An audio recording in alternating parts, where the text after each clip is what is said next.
Ai. Ensembe na edi adencheche. Ensembe na edi erusie. Ensembe na ebu pumpa ewo entintan Kesiem ne so. Ai. Ensembe na esie nwumre we yi. Ene. Ghana for mu sempa. Oman konkoro Ghana for yi. Mon sempa. Oman konkoro Ghana for. Mon sempa. Oman konkoro Ghana for. Mon sempa. See kind. Free SHS. Free education. Se NDC for. Omuni ade papa bia ne ma. Oman konkoro Ghana. Enu se. Enei. NDC. National Chairman Asiedu Nketiah. A great interview. Wakakasa. Say free education no ombetwam. Yakai. Oh, don't visit oh. Phobia member Pekasa. Oh, visit phobia member there. Mempe. NDC for some ne town. Anytime I'm town. Free education no. Omuni na de ban.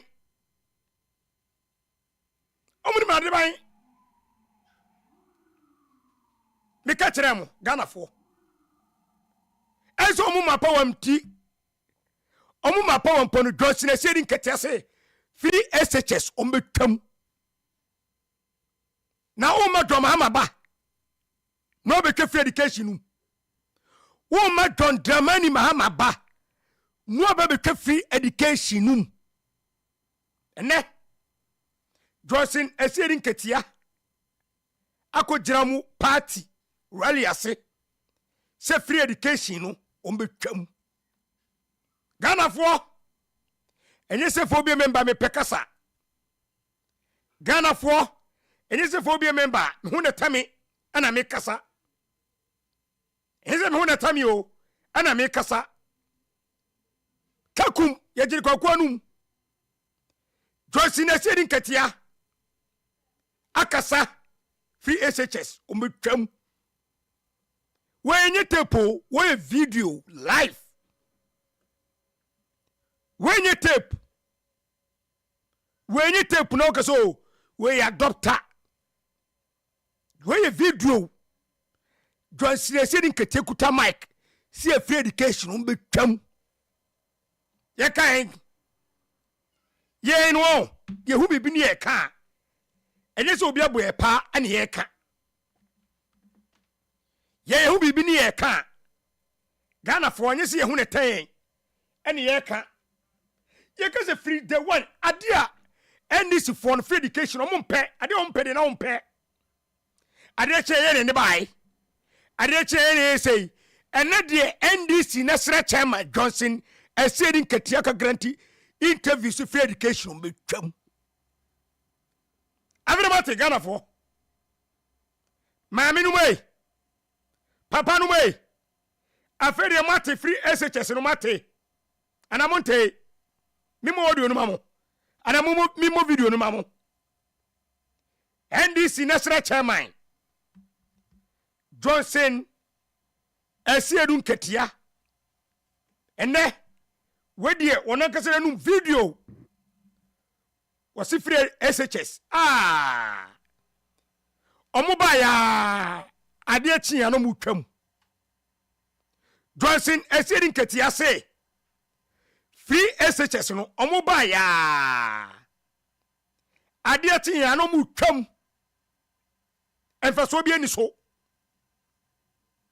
NDC national chairman ene kasaye Johnson Asiedu Nketiah aka Somuji Wakrante. Wait. Enye tape na kaso ya adopter. Wait enye tape ana kaso ya den ya adopter.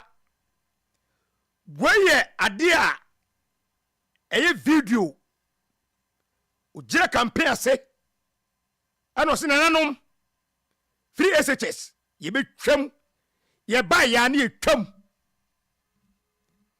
ede ne kofa ba ya donsi na Asiedu Nketiah ene de waka no kurei ede ne kofa ba ya donsen Asiedu Nketiah waka enokurei enei ye ka kire mu Ghana fo ye ka kire mu se NDC from Cancei to Cancei free SHS omumpe from Cancei to Cancei NDC free SHS omumpe na mu visa phobia member me pekasa enya me hu na temi mu visa phobia member me pekasa enya me hu na temi o se nei wodi wotimaso o Johnson Asiedu Nketiah granted interview se free SHS en faso papa bia ni so o se faso ni so omo ba ya ade achi ya no mu twam afide Ghana formate mame fuoi papa fuoi monsampa oyiwa edi na kofa ba ye Johnson Asiedu Nketiah wakara no mu nsam yi edi na kofa ba ya Johnson Asiedu Nketiah enei waje simpie so se free SHS no ombetwam emu nsam no efia na mo beti no emu nsam no efia na mo beti no Phobia member TV so live YouTube live Facebook balavo so na se dwumadi no efia no koreka efie. This issue of free SHS, yeah, several. Why Mami too? I don't want to go to that tangent. You don't want to deal with that tangent. Why? In one of the America. Who the Oka? I found the free SHS. There been a free SHS. You may bow. Tell me. Ghana ni bien who own himself who father na free SHS. Hey, there be your people from free senior high school in this full regalia. Hey, Kufuado. Hey, is that you are many Mahama so? Why you need me? Progress. Yes, free senior high school, full regalia. Obian wo be o ma pele jo mama. Mesre na na je no poku agema. O mu nyai sa akasa. Na mo me enkoda. Because assembly say me 2015 sa free SHS na o ma pele jo mama e ka say na na do lord no. It was an announcement that was made say obe launching. And another back tweet say sesade no oya ebeboa. And almost started say Nkwala Eco School no ometua 38 Ghana. E di ama omu day. Kwana kose that time I was on radio 2016. Day student mami bia ne bako day otua 430 something Ghana cedis. And Aban no di 38 Ghana cedis also. And no kwa na machopoku prempe ba say 2016 no time omo comment ya but no na me na ponya because na a budget a omo ba ye ho adwuma ba ye tu omo free Aban so ntino na 2016 na ye due so metua but you tell me child who dey anu free hono mo a oba pay your mama 3 days to elections 2016 Ojira Stadium Cancei Ghana will not what bro for no kra mo ame was it the Ghana will not implement free SHS under the whimsical promise of a desperate politician. Many countries in Africa have implemented free SHS and have made mistakes and have had consequences. Now, are they all the Abankesiem way? You see, media, Mama Mianso Sonia maybe so. Why no better I'm looking forward to a debate with John Mahama on the economy, on the country, on the governance. But I'm afraid that he's running away from a debate. Isn't it? His people say he doesn't want to debate. But he doesn't want to debate because he knows I will expose the emptiness of his policies. He says he has a 24-hour economy that he cannot explain. It's as empty as an empty barrel. He cannot explain it. None of his people can explain it. They say they will be exporting lions and elephants. But when we meet mano a mano, we can debate, and the country will see where our policies lie. And that is where we should go. We should give the country an opportunity to listen to us. But if he chooses not to debate, I will continue to sell my policies to the people of Ghana, and you will take the decision. Question. I asked John Mahama one question, and he has not yet answered it. So if I asked him just one question, I said, John Mahama, you have been assemblyman, you have been deputy minister, you have been minister, you have been vice president, you have been president over the last 30 years. So tell us one policy we can associate with you after 30 years of political life. Just one, not two. Not two, one policy that you can say, hey, as for this one, John Mahama did it. It is doomed so. One. It is doomed so. He has not yet answered it. And he cannot answer it. So if he cannot answer one question, then I wouldn't bother with 700 questions this time around. I'll just leave it at one. To tell us just one. I'm waiting for the answer, and in future I'll keep asking him that question. Just one. Yes. So don't worry. By the grace of God, we are going to break the 8. We know who the opposition is, and we know the way forward. We'll fight with our record and our vision, and that is a vision that I believe the people of Ghana are going to buy into. The NPP is a party of ideas. 4 years, 8 years, the man of Wefa. Yes. Now we hear Wefa with one. Yes. What kind of you? Yes. If I'm a topic, which one open? Yes. Me dear. Yes. Ampa. Yes. 1 year, any 8 years, the man of Wefa. Yes. Me dear. Wefa. Yes. Wefa. Yes. I say 8 years now. The best candidate is Professor Joshua Aban. 4 years. Inshallah, December 7, the President of Ghana. The main chief of staff. Party Perifua Yawaha. Ministers of State. And yes, no. Young fowl, some workers here, young down, my pen, and another down, good for do I say, pa.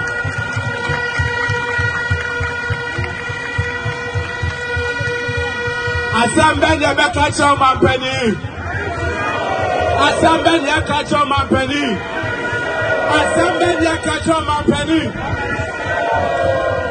Sebi, you done I say 2016, a bra. Na Ghana for ye near to akai and some ebra na wo for ekunafo ejanka omoma no mo ndire wo dase omoko senior high school oma pena na kwa kufu ajo osi ade yo obayo ma peni ene ejanka ekunafo oni bieba etimiko school oma peni ye da wase ene dumageni etietia NPP take it out. Yeah, they call December 7th. About to know and they be pound to ma. You real campaign no ya chance here. Yeah, wahano wana wajia tumse campaign no be ye bi pejansani ya she. Wa wajia tum pejansani ya she. Inshallah, December 7th, the President of Ghana. The reason why we on my way, the entire science and truthful. And then the Waba Melan be. And some truthfulness and truthfulness on mine. Okay. And some lies and truthfulness, Papa, to class, and truthful. Hey, what is it? Yeah, Papa, and truthful. Yeah, what you say. Papa, it's a truthful. Because we get to kind of cry. Yeah, just a couple politicians, near the Jew almost, near one, near almost said the way we be on the bush. We are not able to tell people the truth. Football administrators and two kind of crunch homo. Yeah, some truthful. The people of this country is central for. And that is central for the kind of crap you and that's the gospel truth because you have to contract about you have to carry now company one and I come and let the family give us because someone who has a bit. Do that will be one corporate ultimate Tagana Hany. All corporate yet don't go by any reality. It's becoming painful sometimes. We were about emotional and sentimental. Look what Paul say that media are not honest, we are not truthful, we are not sincere. Says you will be missing the media are not truthful, we are not honest, we are not sincere, we are not patriotic. We do not become home. I said not so. Painful. Because see, you know penny you know what that for no catch say papa we dey nye jai. Media we am santroni penny what that for no catch say papa we dey nye jai. Jai. Ya kind of crash no. We say that the edu be na akosisa political parties say na ho say eduaponi asa de na ya sorofo ye dey say ni ma de pa ye boa ni nyina re jiku skabu e botom ye kabi ma we no be hwe no afro chale we dey amu japa we dey mo minister no fire no MP no fire no we dey fire we ni o jiska share ho nye no ye the media are the reason why this country is the way it is. And I'm being honest today. Assembly but look at Ghana, how? Boss, how? Just why? Until one Ghana say no person media. But you see, that's even the most painful aspect of it. The media never say to man. But for what choice a penny or should I come up or put the big head at table so offer? Nothing and December on your body. Baby, I don't know what we are. Is it not true? Huh? Boss Kesiem is a chance to Kesiem. Yes, see, various programs. So we are waiting for people to come on about politicians, administrators, and all that. No interview. Oh, Kesiem. Oh no, be quality wrong. No. Oh, so my own can be. Between two and or even for program. But what kind of program can that? Yeah, be a person will be. What kind of be? I'm not sure. It is the media. They are the reason why this country is the way it is. Opamenya solid, powerful media when true to their job and the ethics. This country is the way it is because of the media. We don't have honest media, we don't have truthful media, we don't have media that are patriotic. And that's the problem. Because if I come so transfer, Obenya media from Wakobano. Obu and Yaguso, on so yes, cabinet media from Wakobano. Media for I'm good enough for me. Media for Amokovan conform with Yesko from Habine. I'm best massage a seminal. I've done it and no, I'm a seminal to Fita. Every day. That's a central for us.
For the sake of our viewers. Oh, you are viewers in Inaka, for the sake of the viewers.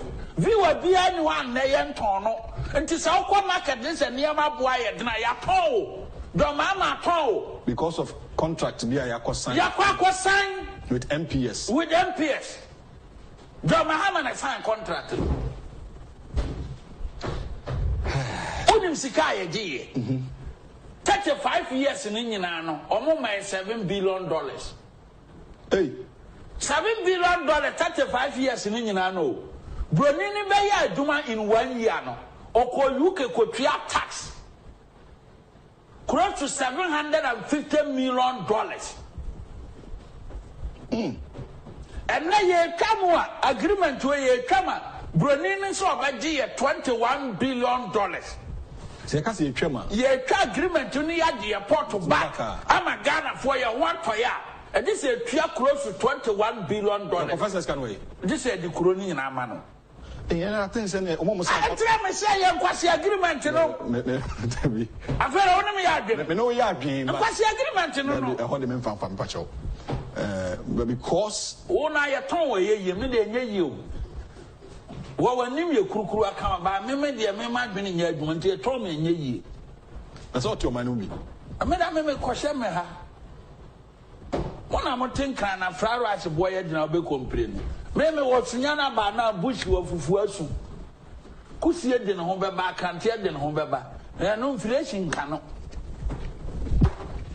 What you say, inflation can't you know, your life will be our own inflation come here and come in. And yes, well, me I can't pay. Because me question side bent while minimum dear friend inflation. So what you say? But me back kuma say me back sunyan kro me bank and kroma. Minimum dear friend inflation. But me come me bush wa. Me question how about me am inflation ni kaka.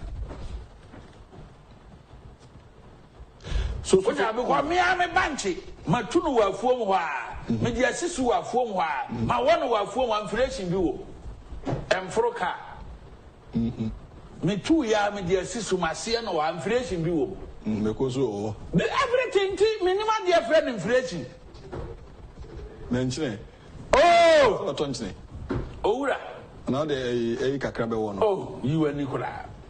You and So, Chairman, sir, contract here, you who BBC, I boy, 21 billion. $21 billion, and they are young Fankogia dear. Because a near my gentleman talk, Roma Ginano, and Yana Nado Damqua Kufuado Nato near Mamu. A port na yapon. Until a port duty, no, every reason. Because last one, your man acquires your opener on yet. Way back March, Corolla. Oh, Obi is just Corolla, 18,000. A free match, ABC, I guess, America say a year for 26,000. Yes! Man acquire a science agreement and I don't mean who take who yell be on their funny to Nisika man. Nisika home premium. Home premium, sir. $21 billion. Yes, and so no 35 years in India, you benefit here $7 billion. And my way, and I don't mama never your money, and I don't mama never your money, you're calling for Domama, Pankroma. The most serious agency and my revenue Domama tongue. Near colon and they come back. No, because you bogus fundings way, bogus. Fundings were near to source. No, special prosecutors and crowd and name. Men go who yammy. Maybe what they are finding the wetty. What I wanted your yammy because Yatima will be $832 million. Now $1 million Ghana to see Nipani Kromfua. And just say a tiny Amudi more chroma. A tiny and bread. And you know, say at the tiny and bread, you better grow Ghanaian business. Nipani, they are the channels near Ghana or foreigner. Foreigner, I mean, it's okay. Now, when they are away, I'm walking kind Franco for no be a mere yammy. Yet we are my way, or Ghana for. Say you make references, Yama way, Yama me yammy.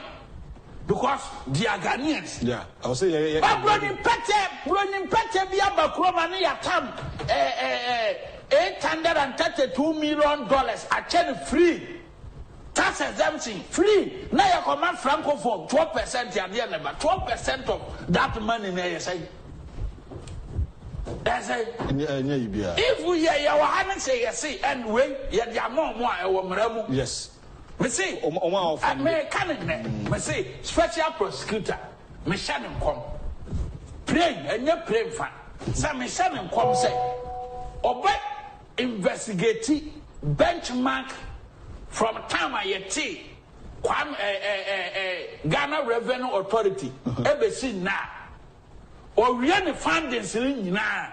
No court in 2024. And then check John Mahama. Have you John Mahama be a new one first and Nanado? Yes. Is he in competition with Nanado? No. Is he competing Nanado? Debbie. Why is Nanado your target? Yes. Nanado is a president who has finished or will finish his term very soon. Yes. And Nanado can come at you as John Mahama, devoid of insult, describe you anyhow he wants to describe you. I mean, Obama will say, any idea, but he shouldn't be your target. Yes, I guess you. And you say, Mahama, Nanado, but Nanado will not be on the ballot with you.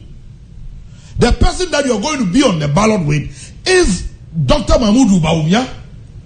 Listen, Akoyama Afei unim se desikoso. Shades to ono. Nanado to. Na Mahama abeyi ano ana Mahama so atoni shades. Na Bawumia nam cheche the policies mu. Asem nyana na. Listen to Bawumia very well. Oh dear, follow Bawumia's campaign. I mean, this thing that I'm saying, if you like, you can take it or leave it. We are realistic. Me say, listen to Dr. Mahmoud Bawumia's campaign. Wherever he goes, or church and the policy. And then, me fans, let me use today as an example. Na me nche wade and na crack it you. And some you know for your career. Bawumia promises what? Free tertiary education for children of cocoa farmers. You correct your mama there. Now, baby, what kind of so Odotobiri cocoa area. Cocoa area and Abamia Kokai. That's it. He's speaking the language of the people, telling them the reality. Maybe I say Mahama accuses NPP of pushing Ghanaians into debt and economic hardship. Okay, here the name that is in is Nana Addo Dankwa Akufo Addo. You are not competing with him. That's it. You are not competing with him. And that mistake now can it happen in 2016? I agree. When the NPP was attacking issues, the NDC was attacking personality. When they were attacking issues, the NDC were attacking personality. And I okay, Kwame, who the young fan said, Mama, you are going to have two distractors.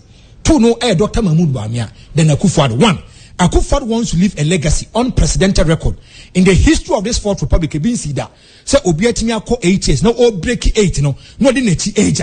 JJ Rawlings wanted to do some in 2000, it couldn't happen.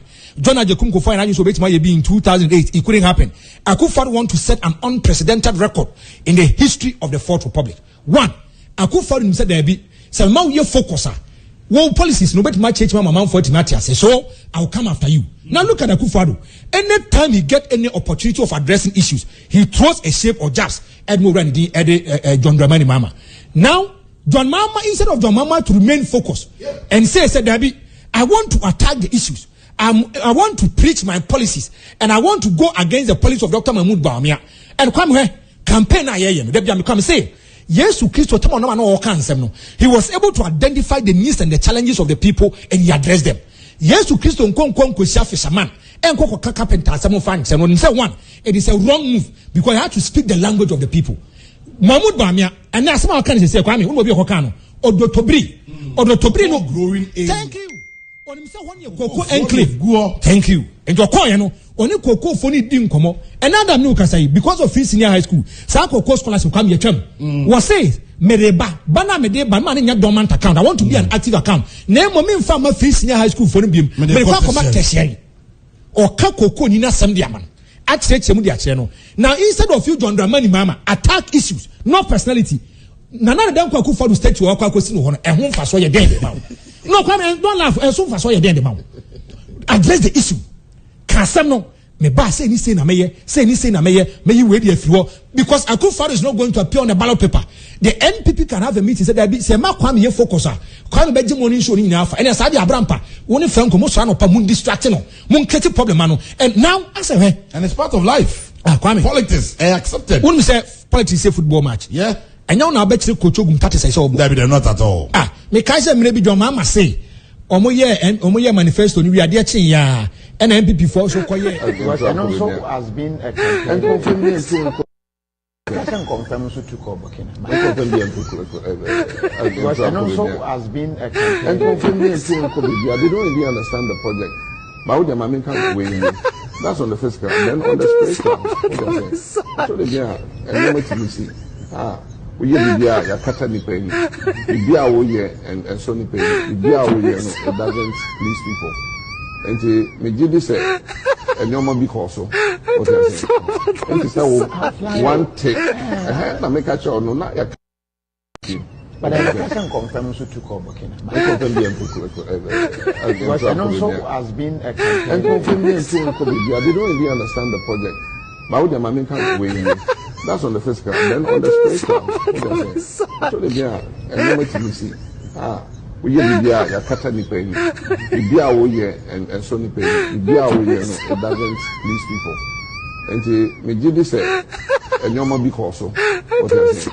And to say one take. I make a show no not ya kata with it. And you oh of course. And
nsɛm ɛwɔ deɛ mɛhu nti na mɛbɔ me nsɛm mɛbɔ me nsɛm mɛbɔ me nsɛm ɛwɔ deɛ mɛhu nti na mɛbɔ me nsɛm ɔlalo ɔlalo ɔlalo ɔlalo omom omom omom omom omom omom omom omom ɔlalo ɔlalo ɔlalo ɔlalo ɔlalo ɔlalo ɔlalo.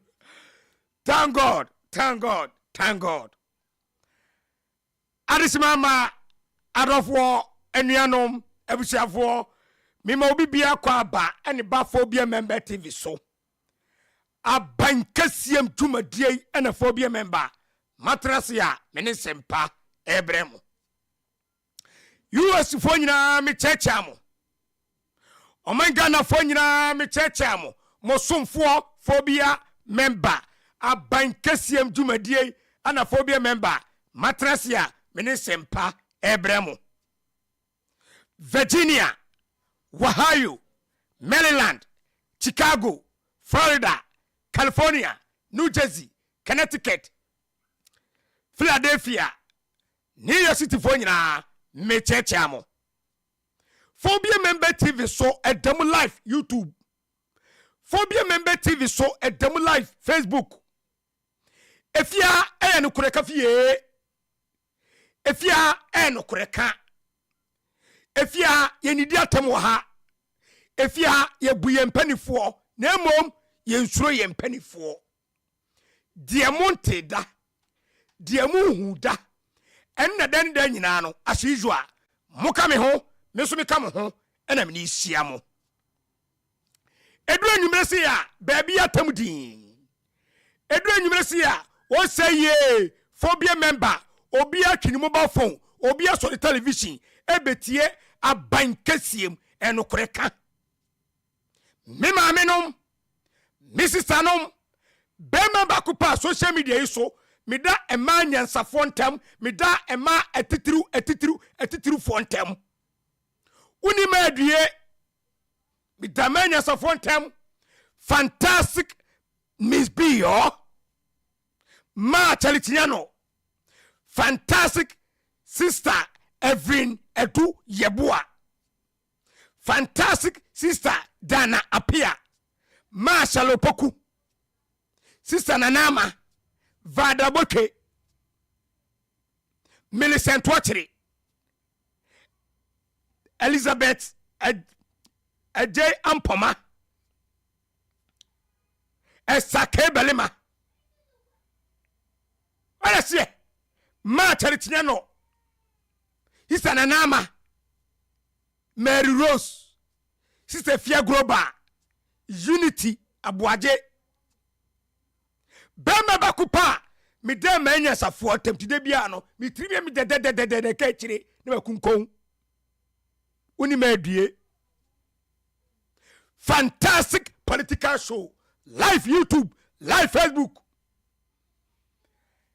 Dr. Mahmudu Baumia Jemai wotumfo piesie wasidan momfa siano mame editeri siano mano flat rate 40 fita container 20 fita container flat rate woyene sedan togo die ni bi enya afe na ono nyoma afri abrochira koduru Ghana custom officer woyi no odosom no oyi wa afrim mi pewei yiwe ma me ai dabi eto atwa nyame adoma January 8 yeni si so na 7th na adeachi 8 2025 flat rate to gudi ni bi yena no mai fufo nyina mate de edebari na yena no ai fufo te de land title monsa sasasem na NDC for the Langard December ye asase ba kopɛ yetimi to many pebe 20 15 35 eto atwa flat rate land title na mi aduma January 8 2025 land title musase nyina ayefofo no ye register mo free bonto mi be studio CCA ana mi share fantastic sister Evelyn Edu Yebua ewo mi fie na nimu ha ano si for be member adani ye call lunch no me saka me credit score Asiedu Nketiah saka de ano si for be member ha na ni saka biem am sister every unum de asi John Dramani Mahama Baomi Adawroma ni sekuta credit score o Ghana what is here etiadai Dr. Baomia Dr. Napo doctor to doctor is go today wisdom nyansa dudu container form yenu nyansa dudu den container form yenu yenkotie adansidi a Ghana for ediafa incoming president Dr. Mahamudu Mamudu Baomia Jemai yeti adasidi yenya yi pharmacy yenya mobile money and interoperability yenya kaya ye pia mamehu so ya vice yenya yi pharmacy yenya mobile money and interoperability yenya kaya ye hostel this was say ya manistia no na obetimi ade gold Abankesiem amasidi na tumi agina media metimi ha man benefit of the doubt sanse where vice no wetimi ya niema 1 2 3 ama mehu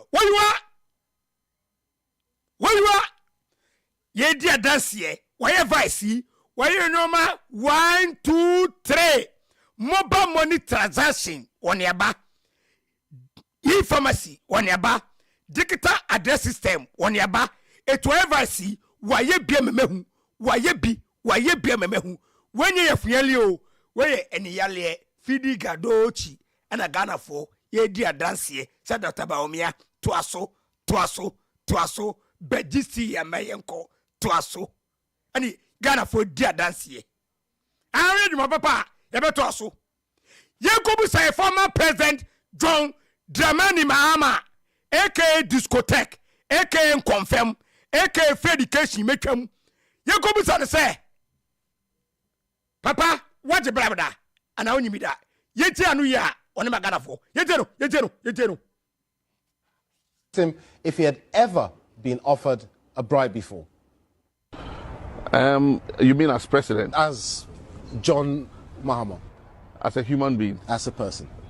Any human being in the world would have encountered, corruption in a way, one way or the other, either being offered a bribe or a bribe being demanded from you. What you need to do is to put yourself in a position... Mr. President, did you take it? President Mahama, even in opposition, is corrupt. Mahama is home for Patricia, but Mahama is corrupt. It's true. When President Mahama was leaving office, he gave a country's whole bauxite to his brother. Fufianto atekofa Jo Mahama bae. Na ahotre or how corruption. Yes sir. Bibia body bia kosu bia wa Ghana bia fare bae. If Jo Mahama.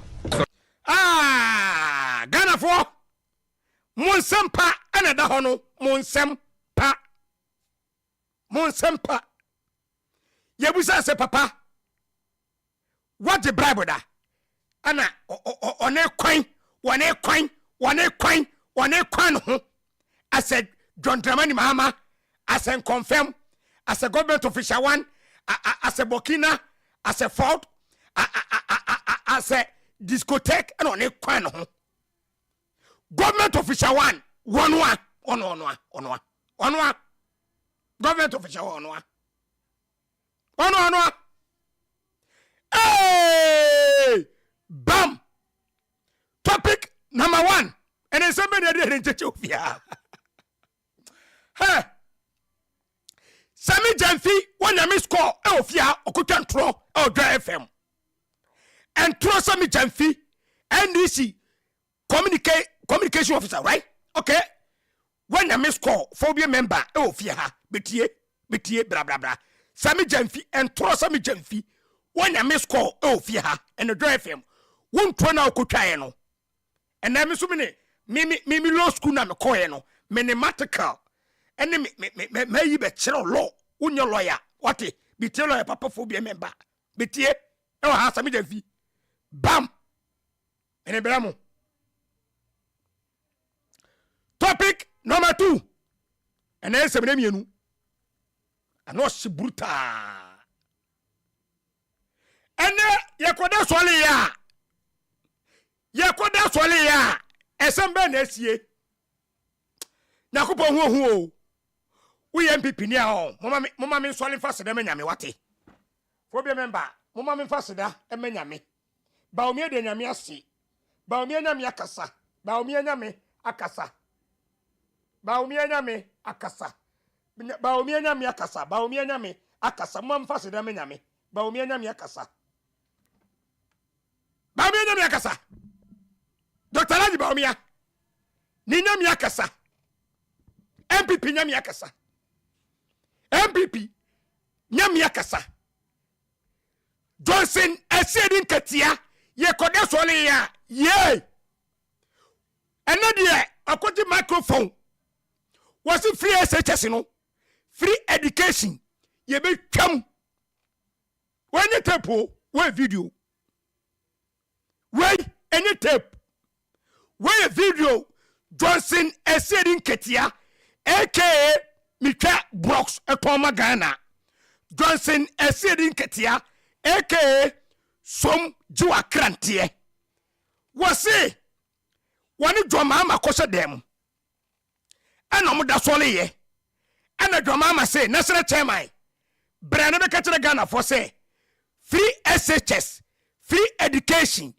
yen NDC for ye be twam ene Johnson Asiedu Nketiah wenya se obi de tape bi na obi akoche baabi ana obi abo wenya tape bi ana obi akoche baabi ana o be kase o we de tape bi we de video Ghana fo nyina mo bete ye ka kire mo Ghana fo Ghanaians ye ka kire mo afre ma hu Ghana fo ma hu se fo bi member me ka kore motumu bo mami Ghana fo motumu bo Asiedu Nketiah so mju akante ne se metan no de bia mi ka Asiedu Nketiah sema mi ka Mahama sema mi ka grama sema ufi se metan mentawom ena de Johnson Asiedu Nketiah ganti interview wa jab simpie so ka kire na nanom free SHS ye be twam video ene bremo video mene bremo katro mami katro papa mon kanchire free education fon kola no mon kanchire wom me see aka 3 weeks ye bomu sa Johnson Asiedu Nketiah say free SHS no on betwam ye Ghana for afrima Ghana for mahu say ye ka say free education is from pe omon pay free SHS omon pay emu sem ha number no balav no so share video no obi abone for no start ba TV no so yesrema obi an keke live no so makoba me bebi a obi a ni die mu ani ahobrase kwa so obi a mo live no so makoba me ye ko Facebook anie amma ye boa it is highly possible for number 1 fantastic one phobia political phobia member good show. Thank you very much. Party TV. Osifobia member, I like your show. Thank you very much. God bless you. Kwabene Kuma, Joan. Thank you. Emmanuel Osichireme. It is highly possible. NPP all the way. Fantastic one. Amafosua. Good job. Thank you very much. Amafosua. Ellen Infojo. Phobia member, I like your show. Thank you. Samuel Frempong, all the way from New York City. Phobia member, always I'm listening your political show. Thank you very much, Samuel Frempong. God bless you. My when you're all there from Yonkers. Phobia member, good show. Thank you very much. Hi Facebook. Yenko YouTube. Na yencheche amusu YouTube. My channel. Hi Phobia member. How are you? I'm blessed. Fantastic one. God bless you. Hi. God bless you. Comment. Hello, bro. Keep us the good work. Okay. Fantastic one. Comment. God bless you. Sami Jesse, order from Hamburg. Sami Jesse, good evening, Phobia. Okay, when you're Sami Jesse, where? Quarter from Pong. Good evening, Phobia. Fantastic one. Yes. Anye, Kofi George, soon. You guys, okay? NDC for Mo pa. NDC for Mo. NDC for Mahama wawu. Elizabeth J Ampoma was it the part is for Mahama, okay?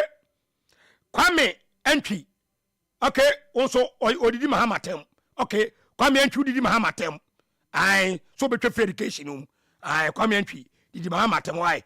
Joseph, also good evening, bro, and everyone. Okay, fantastic one. Aye. That's what they fantastic Miss B. Also the greeting phobia. Fantastic you make 100%. That's one day. Ma fantastic sister Aban ya boa. So good evening. Fantastic phobia. Number 1. That's one day. I say it is possible. Sister Aban ya boa. Nas. Yeah, nyako UK. Okay, I say it is possible. Fantastic one. It's every do was That's one was say. Miss B or say as a good. Okay. Fantastic SKB TV. Oh YouTube. SKB TV. Oh Facebook. Or say please. Phobia member some do tablet na kwadwuma. When you say Nketiah ni bia some do akrante. Enya bia. Aye. So some do tablet na kwadwuma. That's one day. Please share and like. Okay. Fantastic one. Lady AJ. Lady AJ. Or say hello family. That's one day. Aye. Lady AJ, was it a vote for number 1? Aye, yeah, I'm Lady AJ. Prat. Aye, vote for number 1. That's why Lady AJ. Hi, for me, man. Hey, Kunedu, was it a good evening, my dear bro? Please, my greeting to you all. Thanks, okay? Fantastic one. Esther Kumi, was it Baumia all the way? That's one day. Vada Ofosu also it has been written NPP all the way. Okay, fantastic one. I phobia member TV so Abankesiem Jumadi if you ha no krekafi. So a message ni bla na bola vono so yiva to bi no bi so be ka ho. Ye ko bi say former president Mahama o ma biem. Ye musa na say oni incoming president Dr. Mahamadou Mahmoudou Baumia Ajimai Otumfo PSC hein enani daso ewonumu intino economic situation. Looking at the current economic situation, Your Excellency, are you the hope for Ghanaians? Well, I wouldn't say that I'm the hope. Look at this man. Wow, look.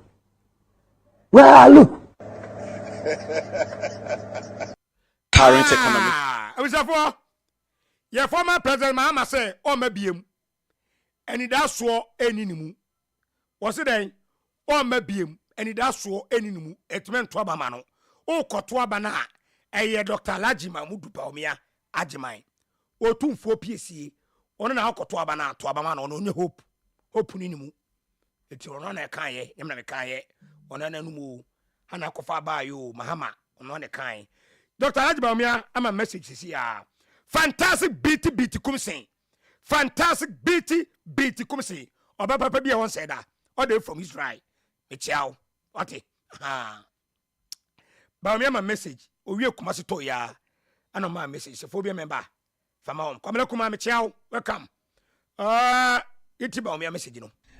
Sese de amanyofo nani abre advert na ageba bia na advert ya meduru si every Dr. Baumia camp. Dr. Baumia se menka nkire wo se sese wiase ko nanima obia ekọ digital yi ope Dr. Digital ana ope nkukọ nkete yenu anu amoye kaya ye Dr. Baumia se mimisa mo se we vice president mpo otumi esi hostel amamu a ya sha ase kire mu nsano dwuma mupe no ana mupe de obeto apampa wa abra mu se munye na munkoso amfa nsu akaya yo mu apampa mu ntutu ukoto abana order number 1 Dr. Baumia enha ho ukoji ballot paper na ntwitwa wani bia ukokan bia enkan hwe uje ya number 1 pa na watim na wadane ho na Dr. Baumia eni so ade ho ebi eni mobile money interoperability tetino na nka ukra MTN na untumi nsaniska nko telecell so na daroma eni so ade ho enene ama asetena ye mremremre o ma metie kurase apa na wasene no na waje ede egu ne botom wasande yi pharmacy aba enka o yare ne edo kwa yare sabia anampo asem to akoma yare bi achewo mpofiri mu na ohia eduro ewe kurase a ento ase ka beduru ho no wawu Tadaruma or the zipline medical drone delivery system aba. Enti we are ya drone it is a aeroplane ketwa near the ashim we too far near the abro class or no waju ayaresa Dr. Baumiani so adi hunu ba kono no. Enti almost even can say Dr. Baumiani's vision is simple. A modern, efficient Ghana where everyone benefits. Until December 7 year, Okwa or the number 1 and how now your vote matters. Let's build the future together. It is possible. Dr. Bamia say Odamase and sa. Some also message in Mama Mo. So Damasi, sia, and our true message in Mama. So Odamase and sa. Yanko, I phobia member TV. Abankesiem Jumadi. Balavono so, ne share Jumadi no. No be smeka yanko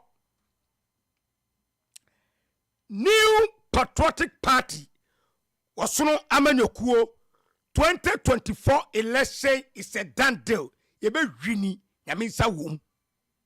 The reason why I done deal nyame asanse yebe wini gina say your candidate papa Dr. Mahama Dubaumia one ya be de chire Dr. Matopoku Prempe na eno no ena NDC foi NDC phone say edum entu omuko share galamsey echi anyeye demonstration anyeye omo a lot of damages all Ghana anyeye anom na kotena ye Ghana Parliament say komko share abamba bi echi nankia abamba bi aboom eno so anyeye ene entro sami jamfi akotra Joy FM edintro sami jamfi ene entro sami jamfi wakotra Joy FM edintro ene me expose no so no onimi sami jamfi so onimi ni kana no tumu no osa opeso sa nyane na oboa entro sami jamfi wakotre Joy FM edintro bi ena wasai ye majority leader Alexander Obafemi Martin wose editi na tem na yenko tie ensema ne sami jamfi etra Joy FM okeka ye ba phobia member menso miwia metutumu abasa na me doso sami jamfi me bubu na pre me doso no miwia me se me dey me doso no yentie sami jamfi mi tie no. There's an order of the Supreme Court that has suspended the announcement or the statement by the Speaker about the 4 seats being vacant. So as we speak, the majority is the NPP group. Yeah. You can say that because you're a media person. No, because I'm a lawyer. No. And the law I know says until you have set aside a decision of the court, until you have taken steps to set aside the decision remains. And as a lawyer, sometimes you know that until a decision of a court is enforced, that decision does not apply. A decision, Parliament is not a defendant to the Supreme Court action. The Supreme Court has given a ruling. The ruling has been served on the defendant, which is the Speaker of Parliament. Until that Speaker of Parliament communicates that ruling to Parliament in the records of Parliament, the majority caucus is the NDC. It is as simple as that. Because Parliament does not work with communications coming from the Supreme Court or the media. It's not a communication, it's an order of the court. But that order has not been served on Parliament. It's been served on the Speaker, but not has his personal capacity. But has the Speaker communicated that to Parliament? Is it captured in the hands of Parliament? No. So the reason why the NDC group in Parliament became the majority is because the Speaker made an inquiry on the basis of a statement filed by then Minority Leader Ato Forsen and gave an official communication to the House, after which he hit the gavel on his desk. That was a decision of Parliament. If the Supreme Court has made a contrary ruling, we all know that that holds sway over the ruling or the communication from the Speaker of Parliament. But our MPs in Parliament don't know that. You see, in Ghana here, when the president even nominates his appointees, It is announced in the media, statements are issued, but until it is read on the floor of the House, the MPs are not aware and cannot proceed to vet them. This ruling of the Supreme Court has not been communicated by the Speaker that my decision has been suspended, and therefore henceforth the 4 members of Parliament whose seats are in contention can return to the House. In which case, the MPP now becomes a majority. Are you not troubled? Are you not troubled that if both sides take to such extreme? That is not extreme. That is what the law says. Legalistic. If you were the lawyer of the NDC majority caucus, that would be your advice. As lawyers, because they are not parties to the case. Listen, as lawyers, how do you advise your clients? Even judgments. Is that we compromise judgment? We are not defendants. You can get a compromise what? That says you are victorious. Yes. That says go and evict that person on your land. Yes. But you can reach out and discuss that one is not law. Nicely. That one is gentleman's agreement. That one is not law. Even judgments can be compromised. This is the state interest at heart. Can there? Do you know what is at heart? Can there be a? Do you know what is at play here? What is at play here is the leadership failure of one man, the most incompetent leader we have ever had in Parliament, a man whose own people don't have confidence in him, and that man is none other than Alexander Afenyo Marcus. That is all. He has refused to lead and has rather allowed ego and arrogance to lead him. And that is why we have told you several times that he made contact and tried to get audience. Wait a minute. That was denied. You listen to me. You made a point that when a court of law makes a decision, and even if you disagree with that, it is the law for the time being until it is set aside. That's correct. By a court of competent jurisdiction. What about when the Speaker makes a communication in Parliament or a decision in Parliament? It is the law for the time being until it is set aside. When the Speaker gave that communication, Afenyo Marcus rose, told him off, walked out of the chamber, and has decided never to abide by that decision of the Speaker. This is a common sense problem. The Speaker has given a communication. You disagree with it. But that communication is the law in Parliament. That was done hold on, on the I'm coming. 17th. Yes, that is the law. By the next day, it has not been revoked. He had been to, Afenyo Marcus had gone to court, and the court... It has not been communicated to Parliament. He's a lawyer, he knows that. Parliament was not... He could have chosen to make Parliament a defendant. He didn't make Parliament a defendant. So Parliament is not aware. And until Parliament is legally communicated through the appropriate official, that is the Speaker of Parliament, that order, excuse my French, is useless to parliamentarians. Because it has not been communicated. It's like going to secure a judgment and you are holding a judgment and you are saying somebody should abide by it. You can secure a judgment, but the enforcement of the judgment is a whole different matter. So let's get that clear here. Look, you petition the Speaker to reconvene Parliament, to recall Parliament. The Speaker has, if I were the Speaker, I would have even ignored them. Right? Really? But the Speaker decided... No, that is a constitution. Oh. The Speaker says he believes in constitutional... Yeah, he believes in it. Yes. But I'm saying Speaker Bagman will not ignore, but I would have ignored. Because if Chief Justice Tokono can misrepresent her own circular to the Speaker as to when the Speaker must be served, she can deliberately misrepresent that. Then I can also misrepresent the law. But you see, Speaker Bagman is a nice man. A lawyer of more than 3 decades at the bar. He doesn't believe in, excuse my French, idiocy for idiocy. So he decided to comply with the Constitution and decided to recall Parliament. He gave a specific time for Parliament to sit, 10 a.m. The Speaker had to wait for 1 hour. Afenyo Marcus was nowhere to be found, and according to his own member, Nketiah Japan, his bosom friend, he didn't even have the courtesy to communicate to the Speaker's office as to why he was not in the chamber. What was the Speaker supposed to do? You recall Parliament, you are not even in the chamber, you could not even marshal 30 members from your own the Speaker has removed. You call yourself a majority leader. A majority leader that your word is useless. Your own people don't respect you. Your own people don't respect you. You could not marshal 30 people. He was lying that we didn't count the numbers. Then you told him that, but the cameras captured the number of MPs who came. Then they said, oh.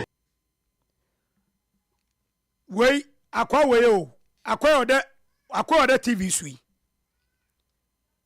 Akwa ode TV sui.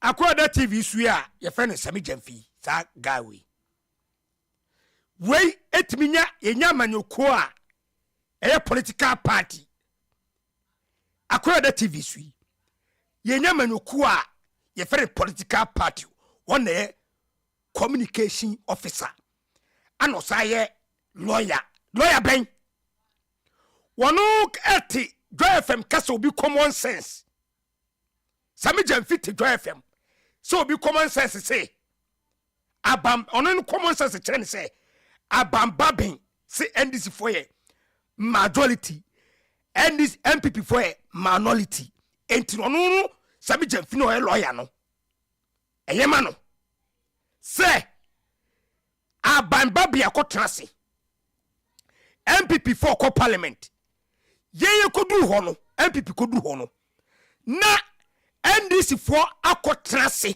ye majority for seat ne so instead of Abansumani baben ebe ketere NDC for say ye isaka Supreme Court letter enti bebi amokotra ye no enye mo dabre ho mina me ka asem ye majority nemom o my court batten aserve me Abansumani baben letter say this is na emfitiase no me grant ma mo sam ye majority no this is no matwa san enti this for mu ye minority mu metra bebi amote wonu Sami Jamfi akwawe otwantroi ebe trejo FM so ka kire se onu wose common sense onu no common sense kire ne se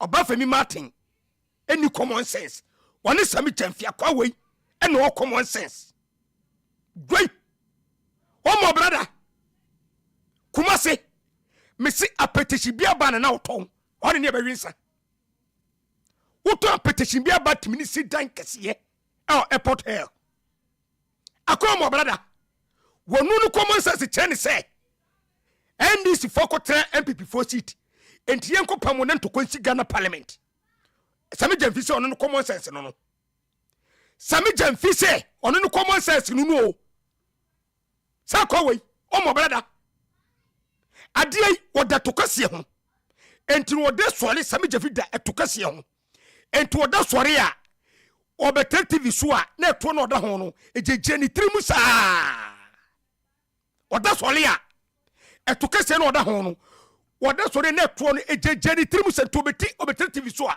won kenya sesem eni sa kwa we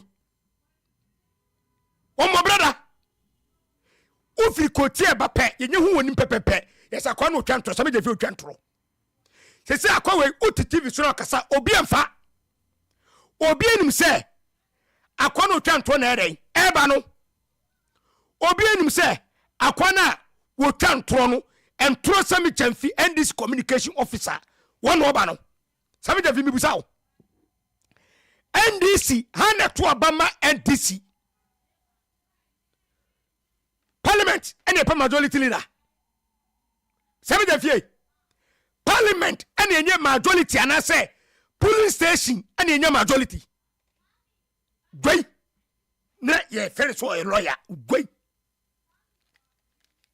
o osikani mi chiao francovinya me chiao gwe na ye fere say o ye lawyer na obinya sema obi kodia ma obi a yesa na ekodie o se me lawyer ne Sami Jamfi sa gawe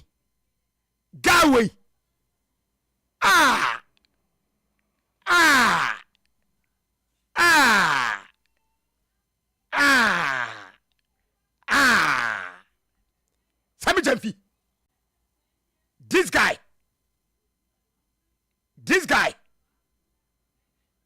what fairly tell you what fairly yes a movie say entro ene memo mai Sami Jamfi movie say entro ene memo power ene mo fairly entro ebe mo aba power se Ghana focus on lie atoaba ama NPP majority leader na Abansumani baben ene mrahye ne nsem na wo bejura ka kire NPP for say mumu majority ene mato petetu sami jafie na posi ni sika na wuntwa no bitwama no sami jafi na posi ni sika na wuntwa no bra ne betuama no yentie miracle so yina no e wo sase mu ya ho yenkotie miracle aboade. Leadership requires that emotional intelligence is held in very high esteem. And I respect Honorable Afenyomaken for the kind of leadership he's given to this country. At least, if not for anything, it's prevented this country from seeing members of parliament throw punches at each other. He can't get his members there. That's the point. Samson, please let me flow. Let me flow. You said I have 2 minutes. Let me flow. If I enter the floor of parliament, or if I enter this studio, and this is my chair, and I come here and Sami is sitting on it, I would have 2 options. Either I ask him to leave, and if he refuses, I push him off violently, or I walk out. No, you can also be peaceful and take the other side and make your point. Let me answer your question. Parliament doesn't operate that way. In Parliament, in the rules, there's a seating position in this particular Parliament for the MPP mandate. You are not in normal times. But you are telling me that the Speaker said we don't have any crisis. You see, this Speaker will go down in history as the worst Speaker of Parliament we've ever had. What this country needs, like President Kofor said yesterday, is a Speaker that would realize that we have a very small matter that requires leadership to deal with the matter. The Speaker tells you that he. Wait. Now he's. You don't want to be asked questions. Oh, sorry. 2 minutes. The Speaker says no. The Speaker says he may be the best Speaker ever on this record. Yes. That this is a parliament that is divided in the middle, a hung parliament. No, you hold on. Hold on. Can I? He's the host. So he says that there has never been a time that you, the NPP hung majority, have been able to mature your numbers, but he uses his skills to get work done. Samson, I will go back as this man, the NDC Speaker Bagwin, will go down in history as the worst Speaker of Parliament. Like the conversation here is not whether I brought 2 people or 10 people. It's a simple common sense crisis here. That the Supreme Court, and he lied when he said that Parliament has not received any communication. In fact, when the Speaker of Parliament was adjourning Sunday before this one, he said it emphatically. He said that he has received.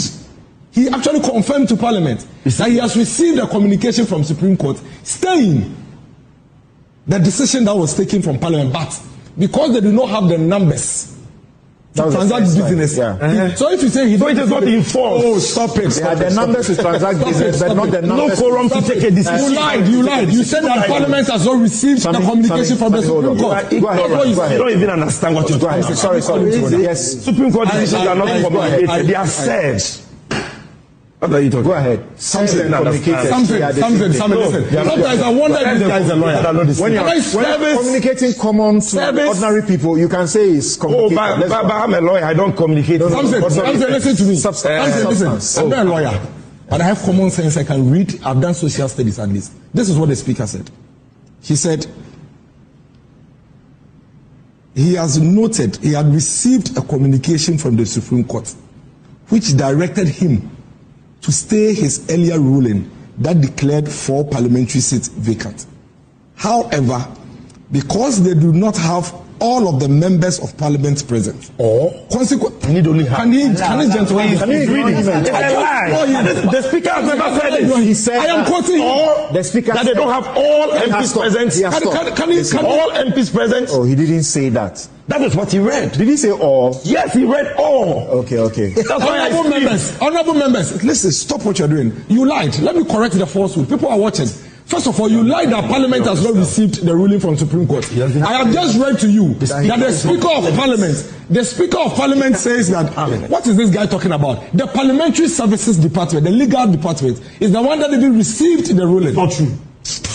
When you are serving parliament, you serve the clerk. Something, can you just call him to order? Legal service. No, you don't know what you're talking about.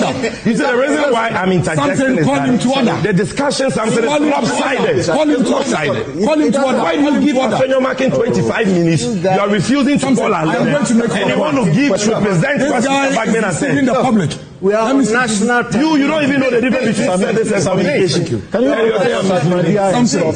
we are national team. Correct him. What never said that. That all MPs were. Have a minute. No, I don't have a minute. Don't do that. My time is. When I finish, and he has something to say. Yes, go ahead. Some civility. You said here that the Speaker of Parliament couldn't have directed the minority to move from where they are seated because the Supreme Court ruling had not been served on Parliament. Now, I am telling you that the Speaker of Parliament in his ruling on that day before he adjourned said categorically that he has received a communication from the Supreme Court directing him to stay the ruling he gave previously. But, however, because they do not have half of all the numbers in Parliament, they cannot proceed. So if you come and sit on national TV, they can proceed and lie blatantly. The Parliament had not received a ruling from Supreme Court, for which reason the minority stays as it is. Parliament has not received anything. As it is. That's the first way. Second, Parliament is not a it's a very simple matter. Leadership. Sami Jamfi, wo nyansani no kasaye no, uti nyansani no, miracle. Se unya kwan kasaye, onu allow ana ufuroi. Because of what be kind of crane guani mu asintino, and one say oh be wa say oh confuse no now mane kwan kasa. Look at this. Wo omo hwe TV nyina hu say wo kasa no miracle amamo unya kwan furoi. Wono kasa no because obetew nyansa fie nyansa enu suku nyansa no obeterew entinu wo ma ne kwan ama obeterew nyansa. Ana what him ana who disturb. Look at this. Common sense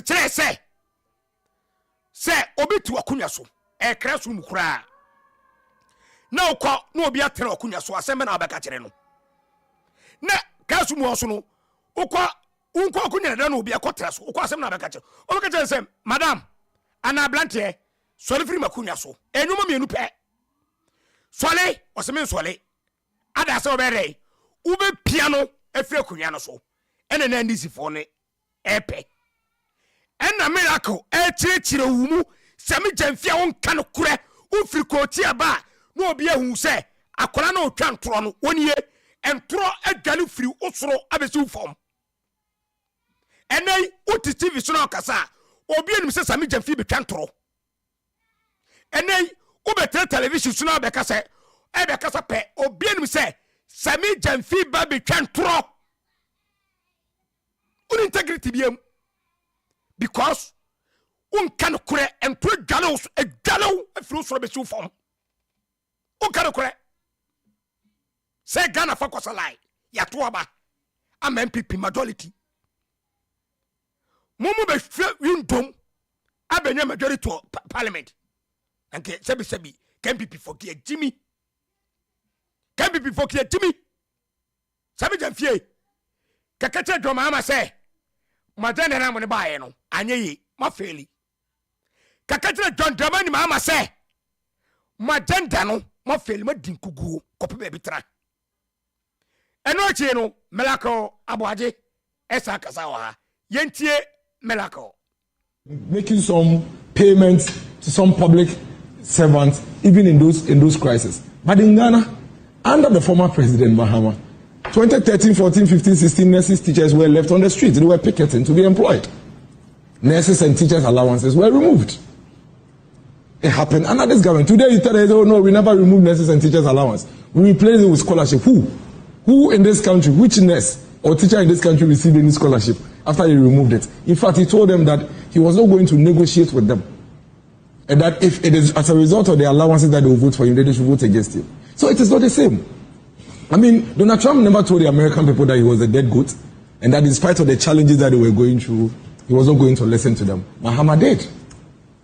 So I find it quite bizarre that instead of coming with solutions that confront the typical Ghanaian in Akuse or Lower Benyanuaso or Ayeswano, you are here talking about somebody being a former president. Yes, former presidents can always win power. Donald Trump is not the first person. Brazil recently did the same. It is not news. Former presidents can win power. That is why even some presidents can run for 4, 5, 6 times before they win. There's nothing news about that. The difference here is that not every former president wins power back. It is only former presidents who are deemed to be fit and proper and competent who win power back. And so that when I hear the NDC talk and they list and outline all the challenges that this country is experiencing now, I laugh. Yes, there are challenges. There are real difficulties at the moment in this country. But nobody is going to vote for you because there are challenges. Especially because your leader has been president before. We're not going into the elections in 28 days on emotions. We are going into the 2024 elections on facts and our realities. So everybody is going to stand up and say, well, I am at the poll right now. I have a ballot paper. Here am I confronted with a vice president with its own successes and challenges in this government, and now confronted with a former president who was in power before. Now, of all the 12 or 13 people on the ballot, only one person has been president before. Only one person has been commander-in-chief before. Only one person has been given the mandate to run the affairs of this country before. And that's a former president. And you failed woefully. You were a total failure, and that's why you were voted out. So if you're going to come back, you see, Donald Trump didn't only come back to tell the American people that vote for me to come back because Kamala has failed. Donald Trump espoused cogent, clear policies.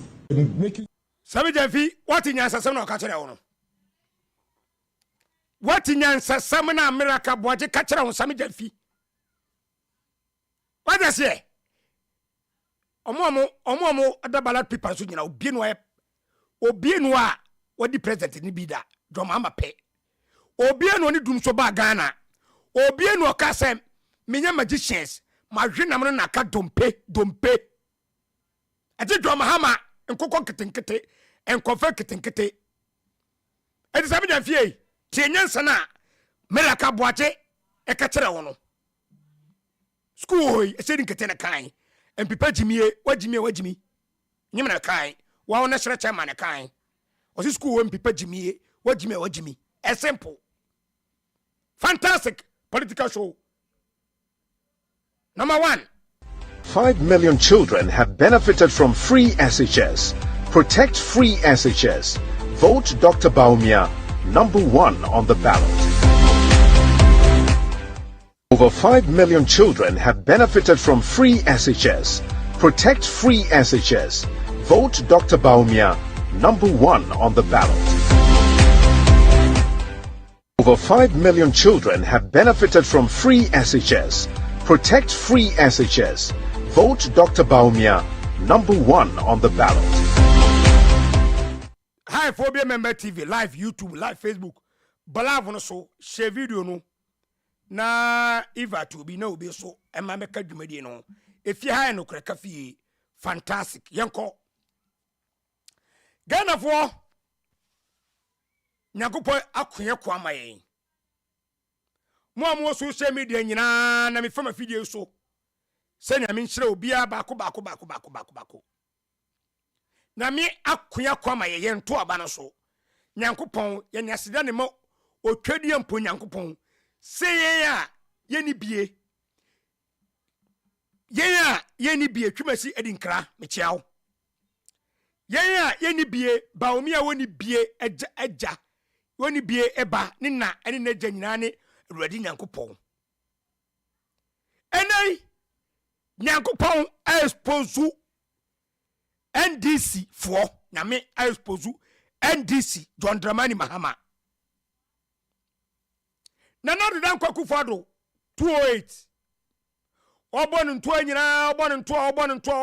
nyina. Wasi Ghana for Monto abama me samoto abama me na me beye Ghana man penia. Mini free SHS bearing ebeba. Mini free education ebeba. Emma woni biefo. First, ye ma me no mo koton mo ntoma. Ye papa no mo koton mo ntoma. Aso no ko tuo mo school fees. mina na do kokufado yeti sika so enso ye manye sika emfa nko school me ni free education beba and this 4 year advert emu advert akesiye and this 4 year emu advert akesiye including the former president John Dramani Mahama so 2 billion one fenye free education na mom won be confirm omuni general secretary a friend Fifi Kote was all lie be lie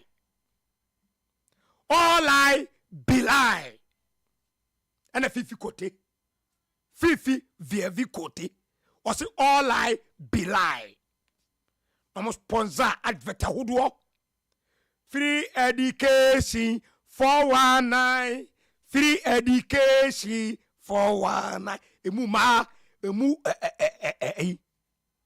Yankopon ya da Roma Yankopon da Roma no mu fi say free education no enye ye so manfa so Yankopon hye no hanu onyam 28 ekufado ama 2012 ekufado ama because NDC for say 419 na do say 419 2016 moto abamia so mi jam na so say free education no meye NDC for so timi nye 419 na do danko akufado ye to abayi ni pe September ana ko jina fante no lanche free education Ghana ni bia emaiwa emrantie obia ko free education afire free education ni ye ya obete NDC for Jomama omu research omu koyeye omu push omaye 2020 election yes 71 student police stations then yi security ye no about schools no emu 69 votuma NPP because of free education entino emu trepe ene tuma NDC NDC for say 2024 election push biaba sa push no e say Ghana for 85% omo di free education atumu omo ne beto aba entino NDC for suma omo so for ousu bempa be 2 weeks ago ebe jira free education no na don ko for free education kra Ghana for sika because omo say free education be to aba en commission amam Ghana for sika ousu bempa jira na sorry dem ekeka bia fa no di na obeti grammar NDC grammar free education yene ne bai Ghana for tu na nugu so ye to ma nugu so ye to ma nugu so ye to ma nugu so afedie including Christian Uni eko jina baby asemo kan say free education no tan free education no tan free education tan NDC Christian Uni hey obi am na me ba na mo free education tan obi a muslim na woni free SHS bae ena de wey esaye tan yentie Christiana Uni NDC Christian Uni yentie no education free education full way haniba free education tan ya ba akola kwa mati Christian Uni was free education tan Christian Uni say free education ye tan na entino ana mtoto hom Ghana for say ye mada ti hu yeyen and now pakura na tra unya bi because of free education ti ye we se free education num eti ye to Dr. Laji Baumia so ene Ghana nyam yakasa ene Ghana nyamia kasa na nado dan kwaku fado Bawumia nyamia kasa ye kada sori ya ye koda sori ya NDC national chairman Johnson Asiedu Nketiah aka Somuji wa Krantie wasi free education no ye ba ye betwam